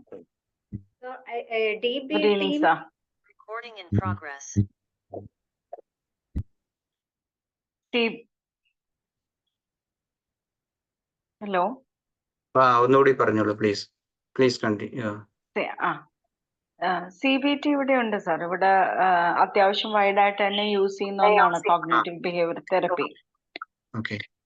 DBT ഇപ്പൊ മാത്രമാണ് എല്ലാവരിലേക്ക് എത്തി വരുന്നത്. കാരണം ഇപ്പോ നമ്മൾ ഒരുപാട് ഈ കുട്ടികളിലെ ടീനേജേഴ്സിൽ കാണുന്ന കുറെ പ്രോബ്ലംസ് ഉണ്ടല്ലോ, അവരുടെ ബോർഡർ ലൈൻ പേഴ്സണാലിറ്റി ഡിസോർഡർ.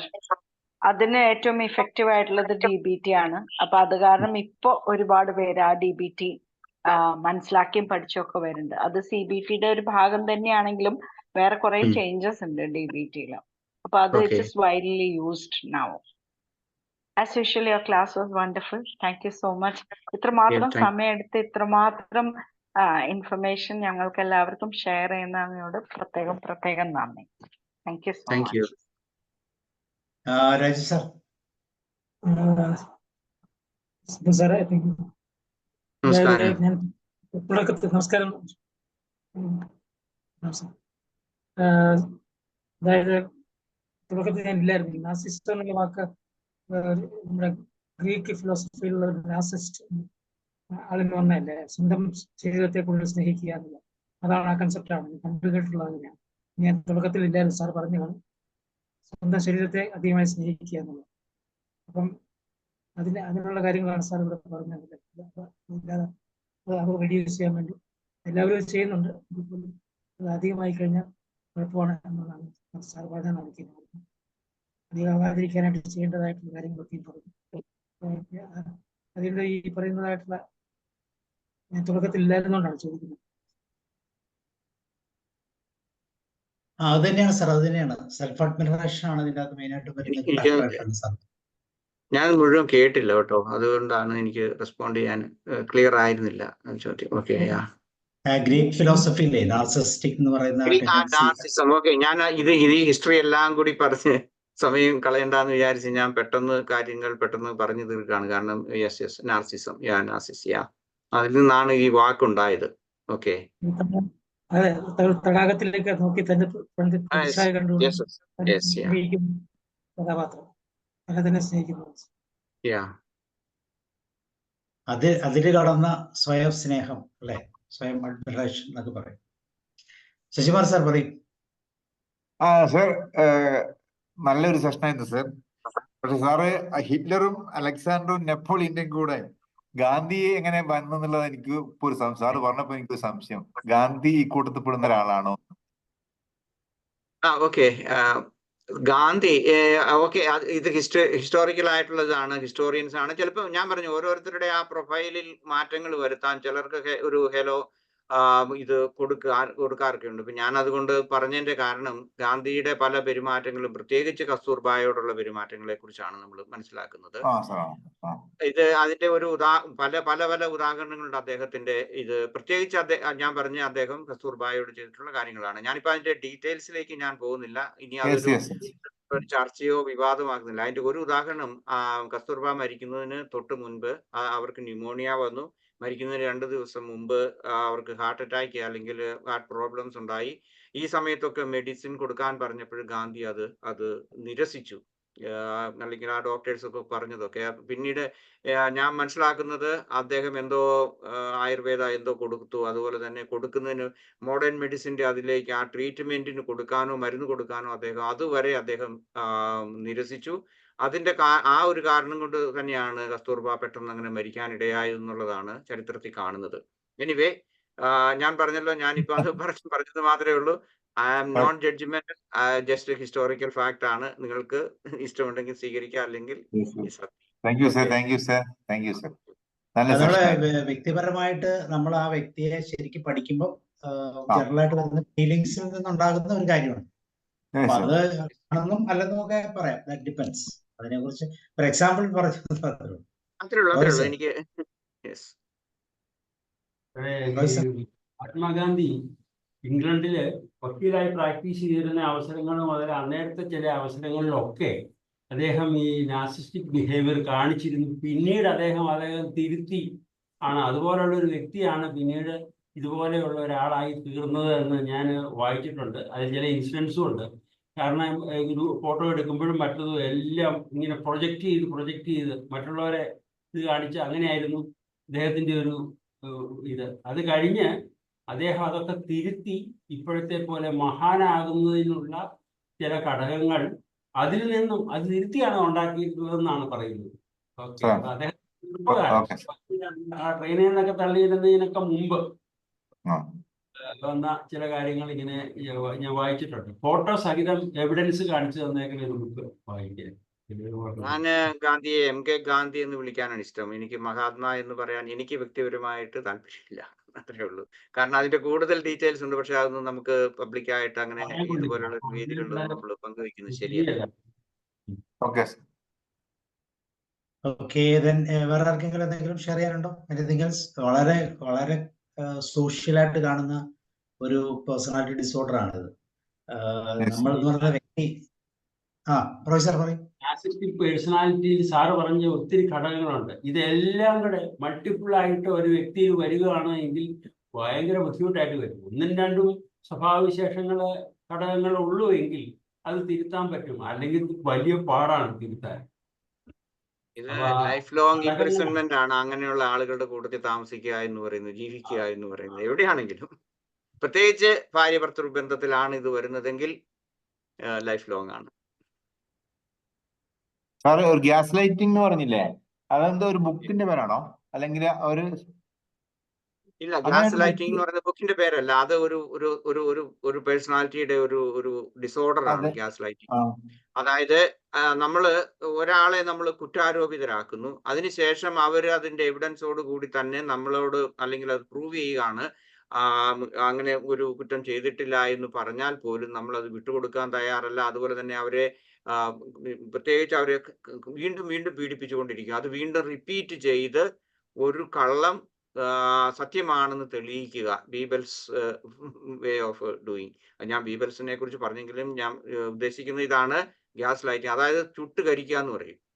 ഞാൻ ജസ്റ്റ് മലയാളത്തിൽ പറഞ്ഞു, അതിന്റെ വാക്ക് കൃത്യമായ ട്രാൻസ്ലേഷൻ ഒന്നും അല്ല. അതൊരു ഡിസോർഡർ ആണ്. അതായത് നമ്മൾ ആവശ്യമില്ലാതെ മറ്റുള്ളവരെ കുറ്റം ആരോപിച്ച് അവരെ പറഞ്ഞ് വേദനിപ്പിച്ച് വിഷമിച്ച് അവരെ ഒരു സ്റ്റൗവിന്റെ മുകളിൽ കൊണ്ടുപോയി വെച്ചാൽ നമുക്ക് എന്തായിരിക്കും അനുഭവപ്പെടുന്നത് എന്ന് പറഞ്ഞ പോലെ ആ രീതിയിലാക്കുക. ഒരു ബെറ്റർ എക്സാമ്പിൾ നമ്പിനാരായണന്റെ ഒരു കേസ്. Kind of sadism. അല്ല, സാഡിസം കുറച്ചുകൂടെ വ്യത്യാസമുണ്ട്. പക്ഷേ അത് കൂടുതലും സാഡിസം എന്ന് പറയുമ്പോൾ ഇത് ഏകദേശമൊക്കെ വരും. പക്ഷെ കൂടുതലും സാഡിസത്തിന്റെ ആ പേഴ്സണാലിറ്റി ഡിസോർഡർ കൂടുതലും കാണുന്നത് സെക്ഷൽ റിലേഷൻഷിപ്പിലായിരിക്കും. കൂടുതൽ ഞാൻ പറഞ്ഞ അവരുടെ ഒരാളുടെ പുരുഷനാണെങ്കിൽ അവരുടെ അതാണ് കൂടുതലായിട്ടുള്ള നമുക്ക് പ്രൊജക്റ്റ് ചെയ്യാവുന്ന ഒരു ബിഹേവിയർ പാറ്റേൺ എന്ന് പറയുന്നത്. പക്ഷെ ഇതങ്ങനെയല്ല. ഇത് നമുക്ക് വ്യക്തിഹത്യ അല്ലെ, വ്യക്തിഹത്യ എന്ന് വേണമെങ്കിൽ പറയാം. അതുപോലെയുള്ള അതേ രീതിയിലുള്ള പല രീതിയിലുള്ള ഇതുണ്ട്.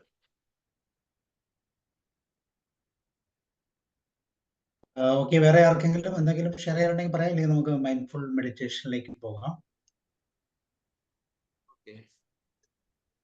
Yes, meditation.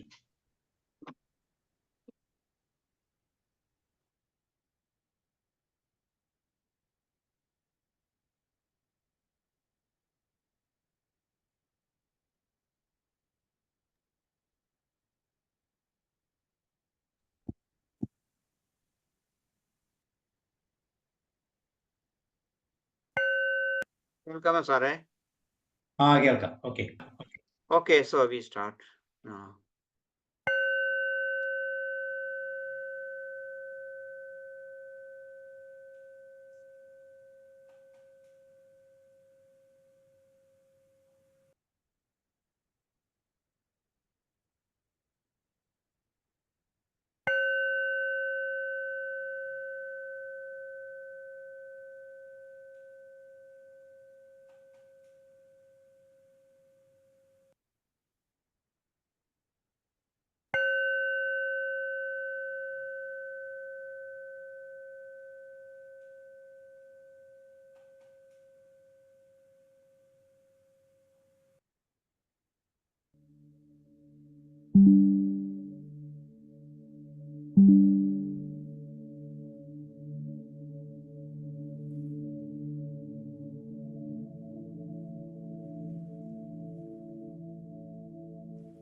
ധ്യാനത്തിലേക്ക് എല്ലാവർക്കും സ്വാഗതം. ധ്യാനത്തിന്റെ ആദ്യപടിയായി ശാന്തവും സമാധാനപരവുമായ ഒരു ചുറ്റുപാടിനാൽ സംരക്ഷിതമായ ഒരു സ്ഥലം നിങ്ങൾ തിരഞ്ഞെടുത്തു കഴിഞ്ഞല്ലോ. ഇനി നമുക്ക് സുഖപ്രദമായ ഒരു ഇരിപ്പിടത്തിൽ ഇരിക്കാം. നിങ്ങൾക്ക് പൂർണ്ണമായും കണ്ണുകൾ അടച്ചോ അല്ലെങ്കിൽ ചെറുതായി അടഞ്ഞ കണ്ണുകളോടെയോ ധ്യാന സമയത്ത് ഇരിക്കാനുള്ള സ്വാതന്ത്ര്യമുണ്ട്. ഏറ്റവും പ്രധാനമായ കാര്യം ശാരീരികമായും മാനസികമായും പൂർണ്ണമായും വിശ്രമിക്കുവാൻ ഒരുങ്ങുക എന്നുള്ളതാണ്. നട്ടെല്ല് നേരെയായിരിക്കുവാനും പ്രത്യേകം ശ്രദ്ധിക്കണം.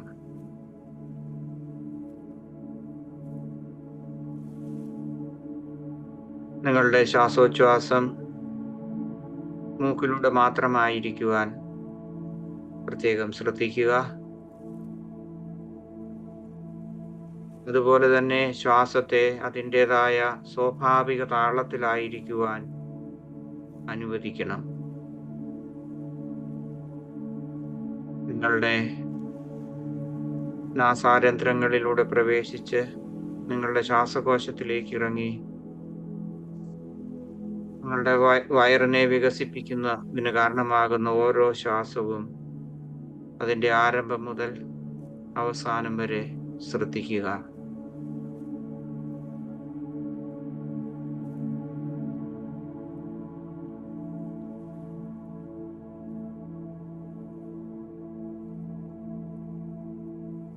നിങ്ങൾ ധ്യാനത്തിന് തയ്യാറായി കഴിഞ്ഞാൽ നിങ്ങൾക്ക് സാവധാനം നിങ്ങളുടെ കണ്ണുകൾ അടയ്ക്കാം.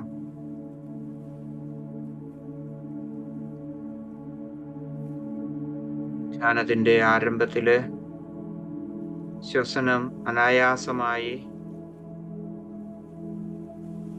നിങ്ങളുടെ ഉള്ളിലേക്കും പുറത്തേക്കും ഒഴുകുവാൻ അനുവദിക്കുകയാണ്.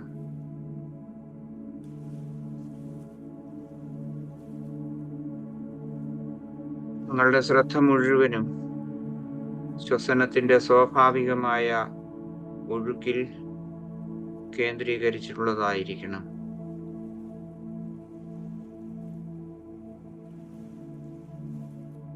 ഓരോ ശ്വാസോച്ഛ്വാസവും ഒന്നിൽ നിന്ന് എങ്ങനെ വ്യത്യാസപ്പെട്ടിരിക്കുന്നുവെന്നും നിങ്ങൾക്ക് ശ്രദ്ധിക്കാം.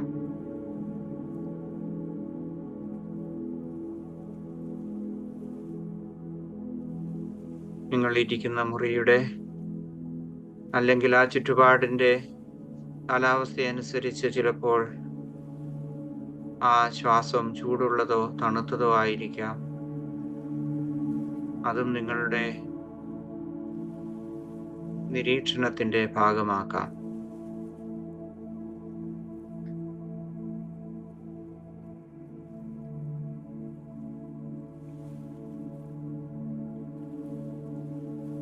ധ്യാനം നമ്മുടെ മനസ്സിന്റെയും ശരീരത്തിന്റെയും പരിപൂർണമായ വിശ്രമത്തിലാണ് നടക്കേണ്ടത്. അതിനാൽ നമുക്ക് ആദ്യമായി ശാരീരികമായ അവബോധം നിലനിർത്തുന്നതിന് വേണ്ടി നമ്മളുടെ ശരീരത്തെ പറ്റിയുള്ള പൂർണ്ണമായ അവബോധം നമുക്ക് സൃഷ്ടിക്കാം.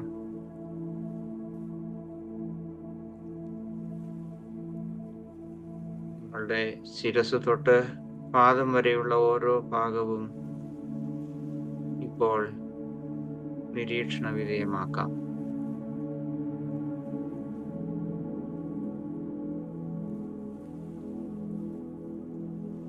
ശാരീരികമായ അവബോധത്തെ കുറിച്ച് നിങ്ങൾ അവബോധം നിരീക്ഷിക്കുമ്പോൾ ഓരോ അവയവങ്ങളിലൂടെയും നിങ്ങളുടെ ആ നിരീക്ഷണം കടന്നു പോകുമ്പോൾ നിങ്ങൾക്ക് അനുഭവപ്പെടുന്ന വേദനയോ അസ്വസ്ഥതയോ മറ്റേതെങ്കിലും തരത്തിലുള്ള സംവേദനങ്ങളോ ഉണ്ടെങ്കിൽ അവയെക്കുറിച്ച് പൂർണ്ണമായ അവബോധം നിങ്ങൾ നിലനിർത്തുക.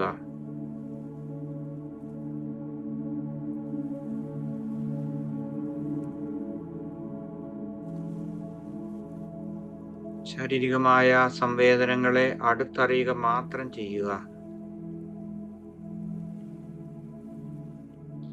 അതുണ്ടാകാനുള്ള കാരണങ്ങളോ അവയെ അകറ്റാനുള്ള മാർഗങ്ങളെക്കുറിച്ചോ നിങ്ങൾ ചിന്തിക്കരുത്.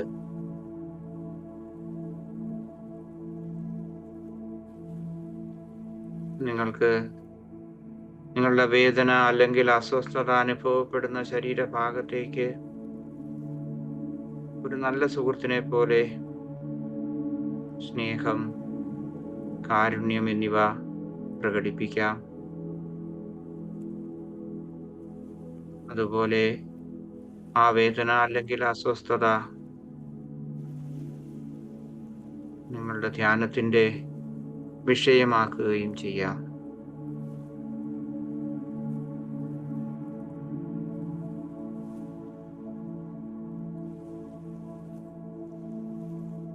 ശ്വാസോച്ഛ്വാസത്തിൽ കേന്ദ്രീകരിച്ച് അവയെ നിരീക്ഷിച്ച് നിങ്ങളുടെ ധ്യാനം മുന്നോട്ട് പോകുന്ന സമയത്ത് മനസ്സ് ഏതെങ്കിലും തരത്തിലുള്ള ചിന്തയിൽ അലഞ്ഞു തിരിയുകയാണെങ്കിൽ ആ ചിന്തകളെക്കുറിച്ച് ബോധവാനായിരിക്കുകയും അംഗീകരിക്കുകയും ചെയ്തുകൊണ്ട്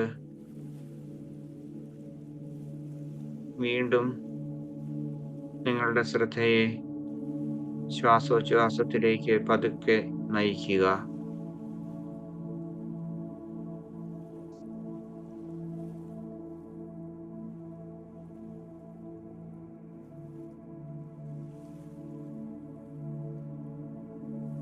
ചിന്തകൾ എങ്ങനെ വരുന്നുവെന്നും പോകുന്നുവെന്നും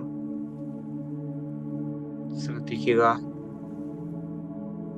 ഒരു പ്രത്യേക കാര്യത്തിലും മുറുകെ പിടിക്കാതെ ഓരോ ചിന്തയും താൽക്കാലികമാണെന്നും അത് മനസ്സിലേക്ക് വരികയും അവിടെ നിന്ന് കടന്നു പോവുകയും ചെയ്തുകൊണ്ടിരിക്കുമെന്നും മനസ്സിലാക്കുക.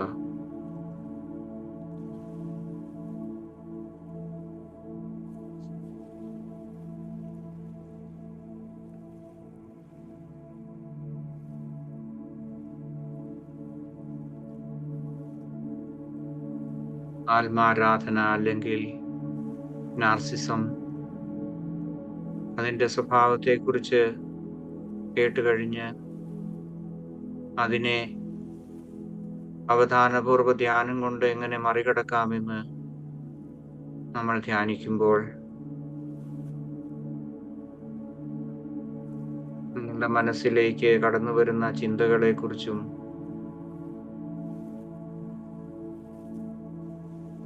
അല്പം അവബോധം വീണ്ടെടുക്കുവാൻ ശ്രമിക്കുക.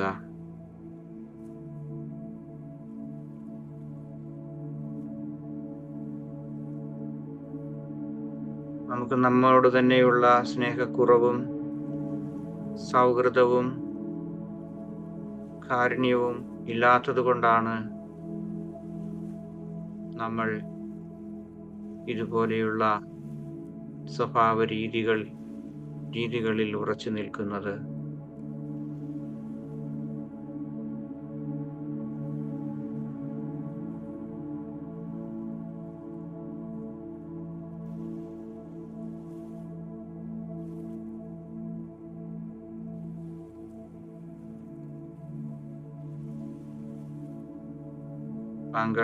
താങ്കളെ തന്നെ സ്നേഹിക്കുവാനും പരിചരിക്കാനും ഈ സമയത്ത് അധികാരം നൽകുക.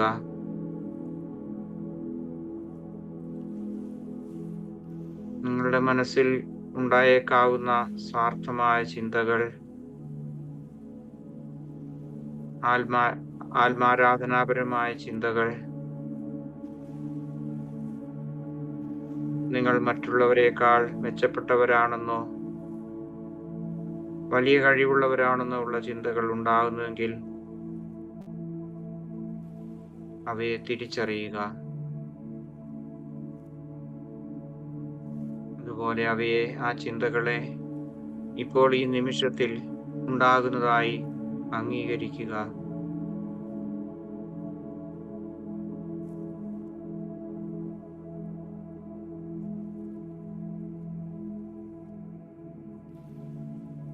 താങ്കളോടും മറ്റുള്ളവരോടും ഉള്ള സ്നേഹവും കാരുണ്യവും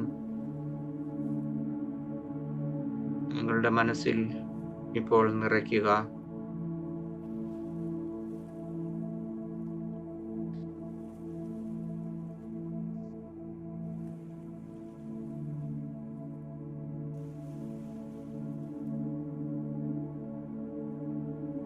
താങ്കളോട് തന്നെയുള്ള സ്നേഹവും കാരുണ്യവും അതുപോലെ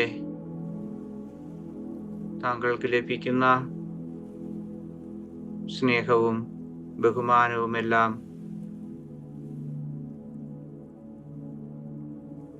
മതി അല്ലെങ്കിൽ സംതൃപ്തമാണെന്ന് താങ്കൾ താങ്കളോട് തന്നെ അല്ലെങ്കിൽ താങ്കളുടെ മനസ്സിൽ പറയുക.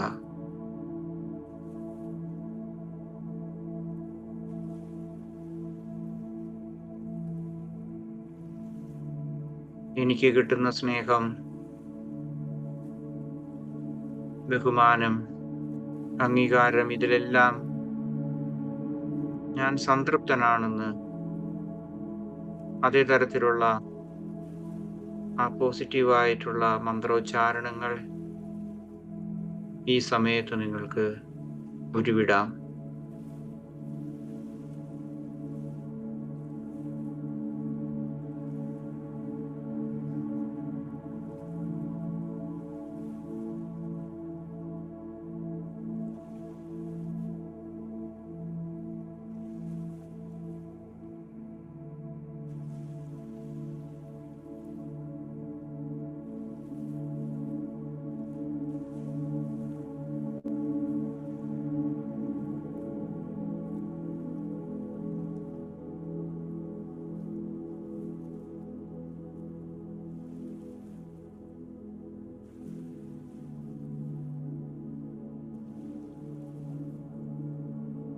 നിങ്ങളുടെ സ്വാർത്ഥത, അസൂയ, തന്നിഷ്ടം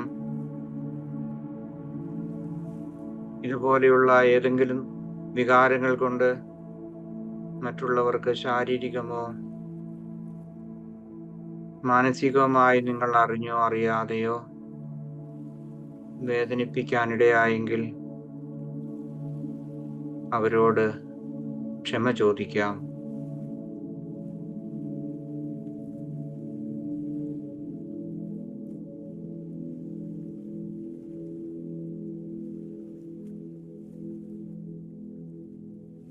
നമ്മളുടെ ചുറ്റുമുള്ള എല്ലാവരോടും, നമ്മുടെ പ്രിയപ്പെട്ടവരും നമ്മൾ അറിയുന്നവരും അറിയാത്തവരുമായിട്ടുള്ള എല്ലാവരുടെയും, അതുപോലെ പ്രപഞ്ചത്തിലുള്ള എല്ലാ ജീവജാലങ്ങളോടും, ജീവജാലങ്ങൾക്കും ശാരീരിക അസ്വസ്ഥതി, മാനസിക സന്തോഷം, ആരോഗ്യം, എല്ലാവിധ ഐശ്വര്യവും നമുക്ക് ഈ സമയത്ത് നേരാം അല്ലെങ്കിൽ ആശംസിക്കാം.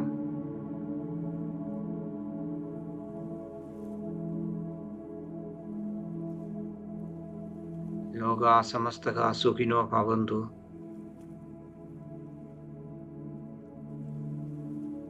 ഈ മന്ത്രം നമുക്ക് ഏതാനും പ്രാവശ്യം ഉരുവിടാം.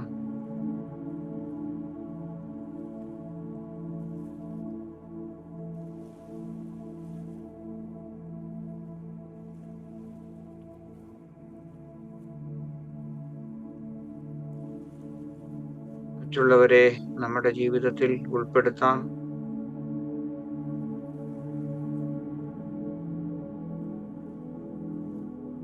വ്യക്തികളെയും സമൂഹങ്ങളെയും എല്ലാവരെയും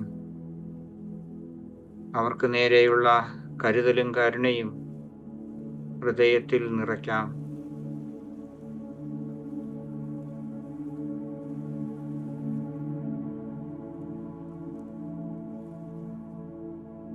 അവർക്ക് പ്രചോദനവും സഹായവും നൽകാം.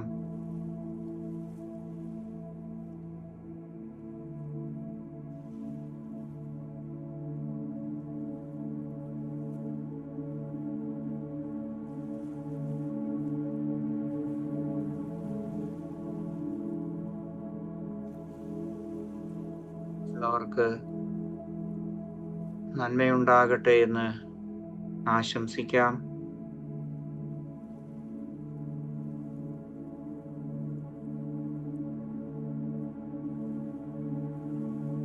എല്ലാവർക്കും സുഖവും സമാധാനവും പ്രചോദനവും നമ്മളുടെ ഹൃദയത്തിൽ നിന്ന് നമുക്ക് ആശംസിക്കാം.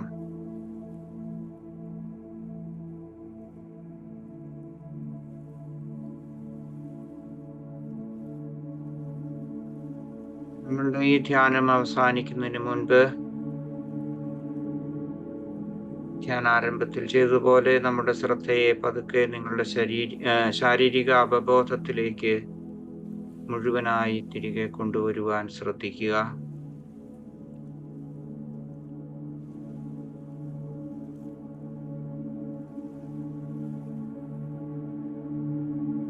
ശാരീരിക അവബോധം നിലനിർത്തുന്നതിനോടൊപ്പം ശരീരത്തിനപ്പുറം നിങ്ങൾ ഇരിക്കുന്ന മുറിയിലേക്ക് ശ്രദ്ധിക്കുവാൻ അനുവദിക്കുക.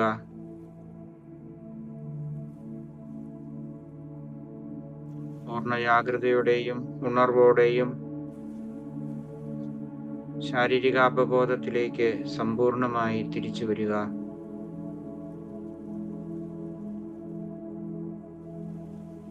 വർത്തമാന നിമിഷത്തിലേക്ക് നിങ്ങളെ തിരികെ കൊണ്ടുവരുന്നതിനുള്ള ഒരു കേന്ദ്രീകൃത ഉപകരണമായി നിങ്ങളുടെ ശ്വാസോച്ഛ്വാസത്തെ വീണ്ടും ഉണർത്താം.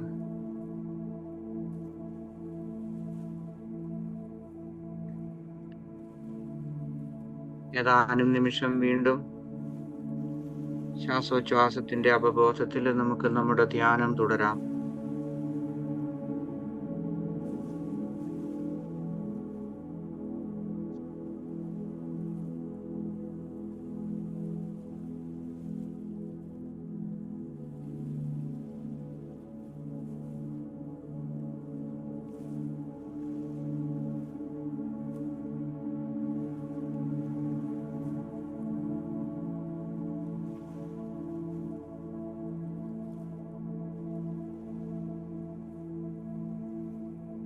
ധ്യാനം അവസാനിക്കുകയാണ്. നിങ്ങൾക്ക് സാവധാനം നിങ്ങളുടെ കണ്ണുകൾ തുറക്കാം. മനസ്സിൽ സമാധാനവും ശാന്തിയും ഇതിനകം നിറഞ്ഞിരിക്കുമല്ലോ. അതിനെ ആഴത്തിൽ അനുഭവിക്കുവാൻ അനുവദിക്കുക.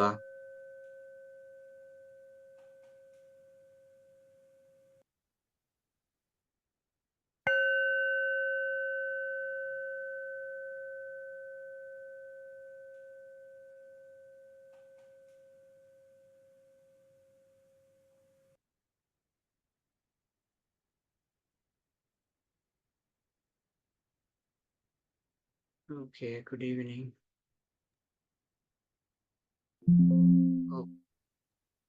ആന്റണി സാർ, ഒരു സംശയം.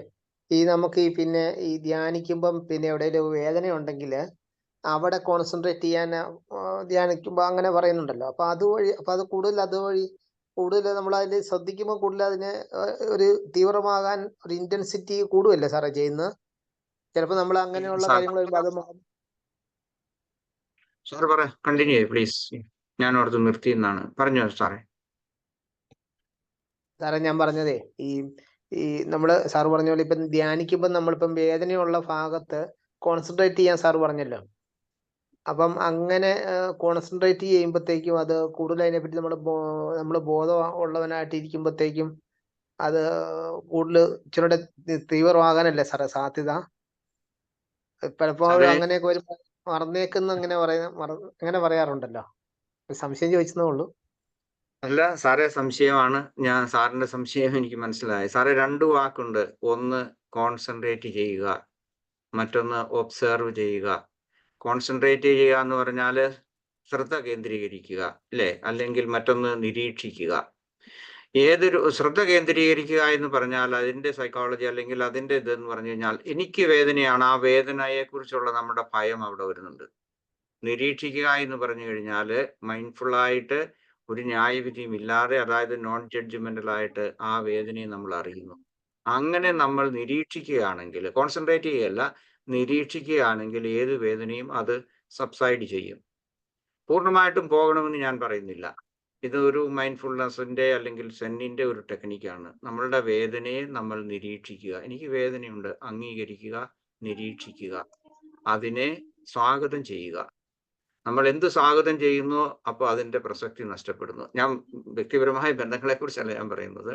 നമ്മൾ ഈ വേദനയെ നമ്മൾ നിരീക്ഷിക്കുകയും അംഗീകരിക്കുകയും സ്വാഗതം ചെയ്യുകയും ചെയ്യുന്നെങ്കിൽ അതിന്റെ ആ പ്രസക്തി ആ സമയത്ത് നഷ്ടപ്പെടുന്നു.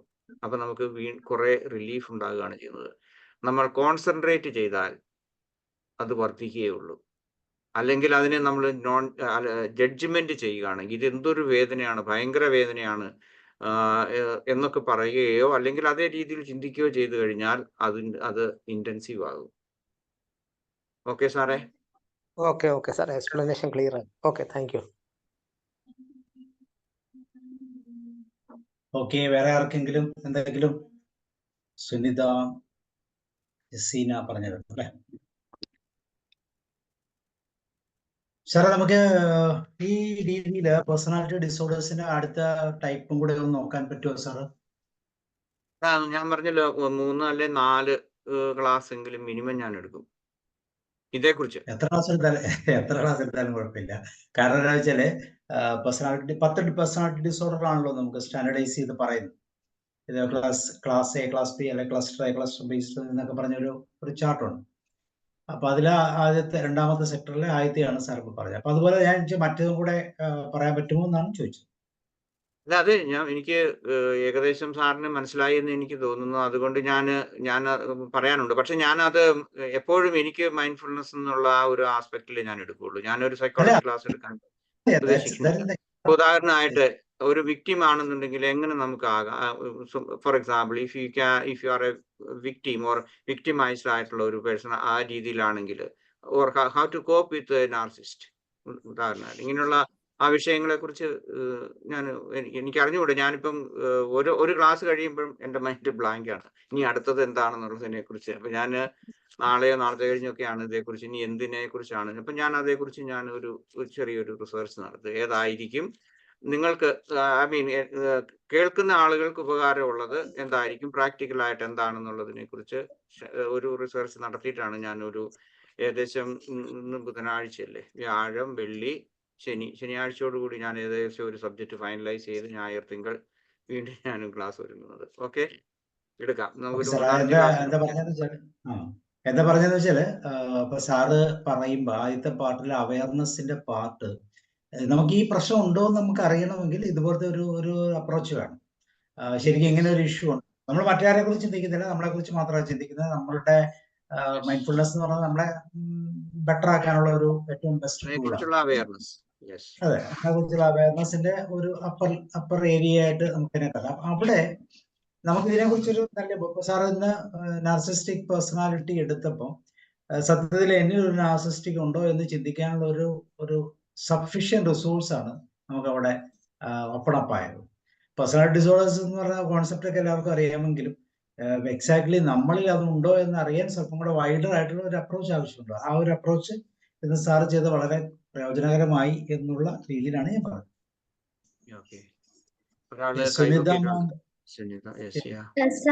ഇനി അടുത്ത ക്ലാസ് ഒക്കെ കറക്റ്റ് 7 മണിക്കായിരിക്കും. ഒരു 7:15 ആക്കിയാൽ നന്നായിരുന്നു എന്ന് തോന്നുന്നു. എനിക്ക് 7 മണിക്ക് 7:10 വരെ നമുക്ക് വെയിറ്റ് ചെയ്യാം. 7:10 വരെ വെയിറ്റ് ചെയ്യാം. പേടിക്കണ്ട, ഇതിന്റെ റെക്കോർഡ് ഉണ്ട്. ഇത് ഡെയിലി ഇത് റെക്കോർഡ് ചെയ്തിരുന്നുണ്ട്. നിങ്ങൾക്ക് അത് ചാനലിൽ നോക്കിയാൽ മതി, കാണാം.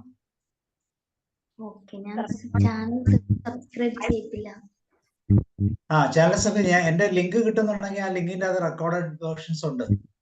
സബ്സ്ക്രൈബ് ചെയ്യണ ആവശ്യമൊന്നുമില്ല.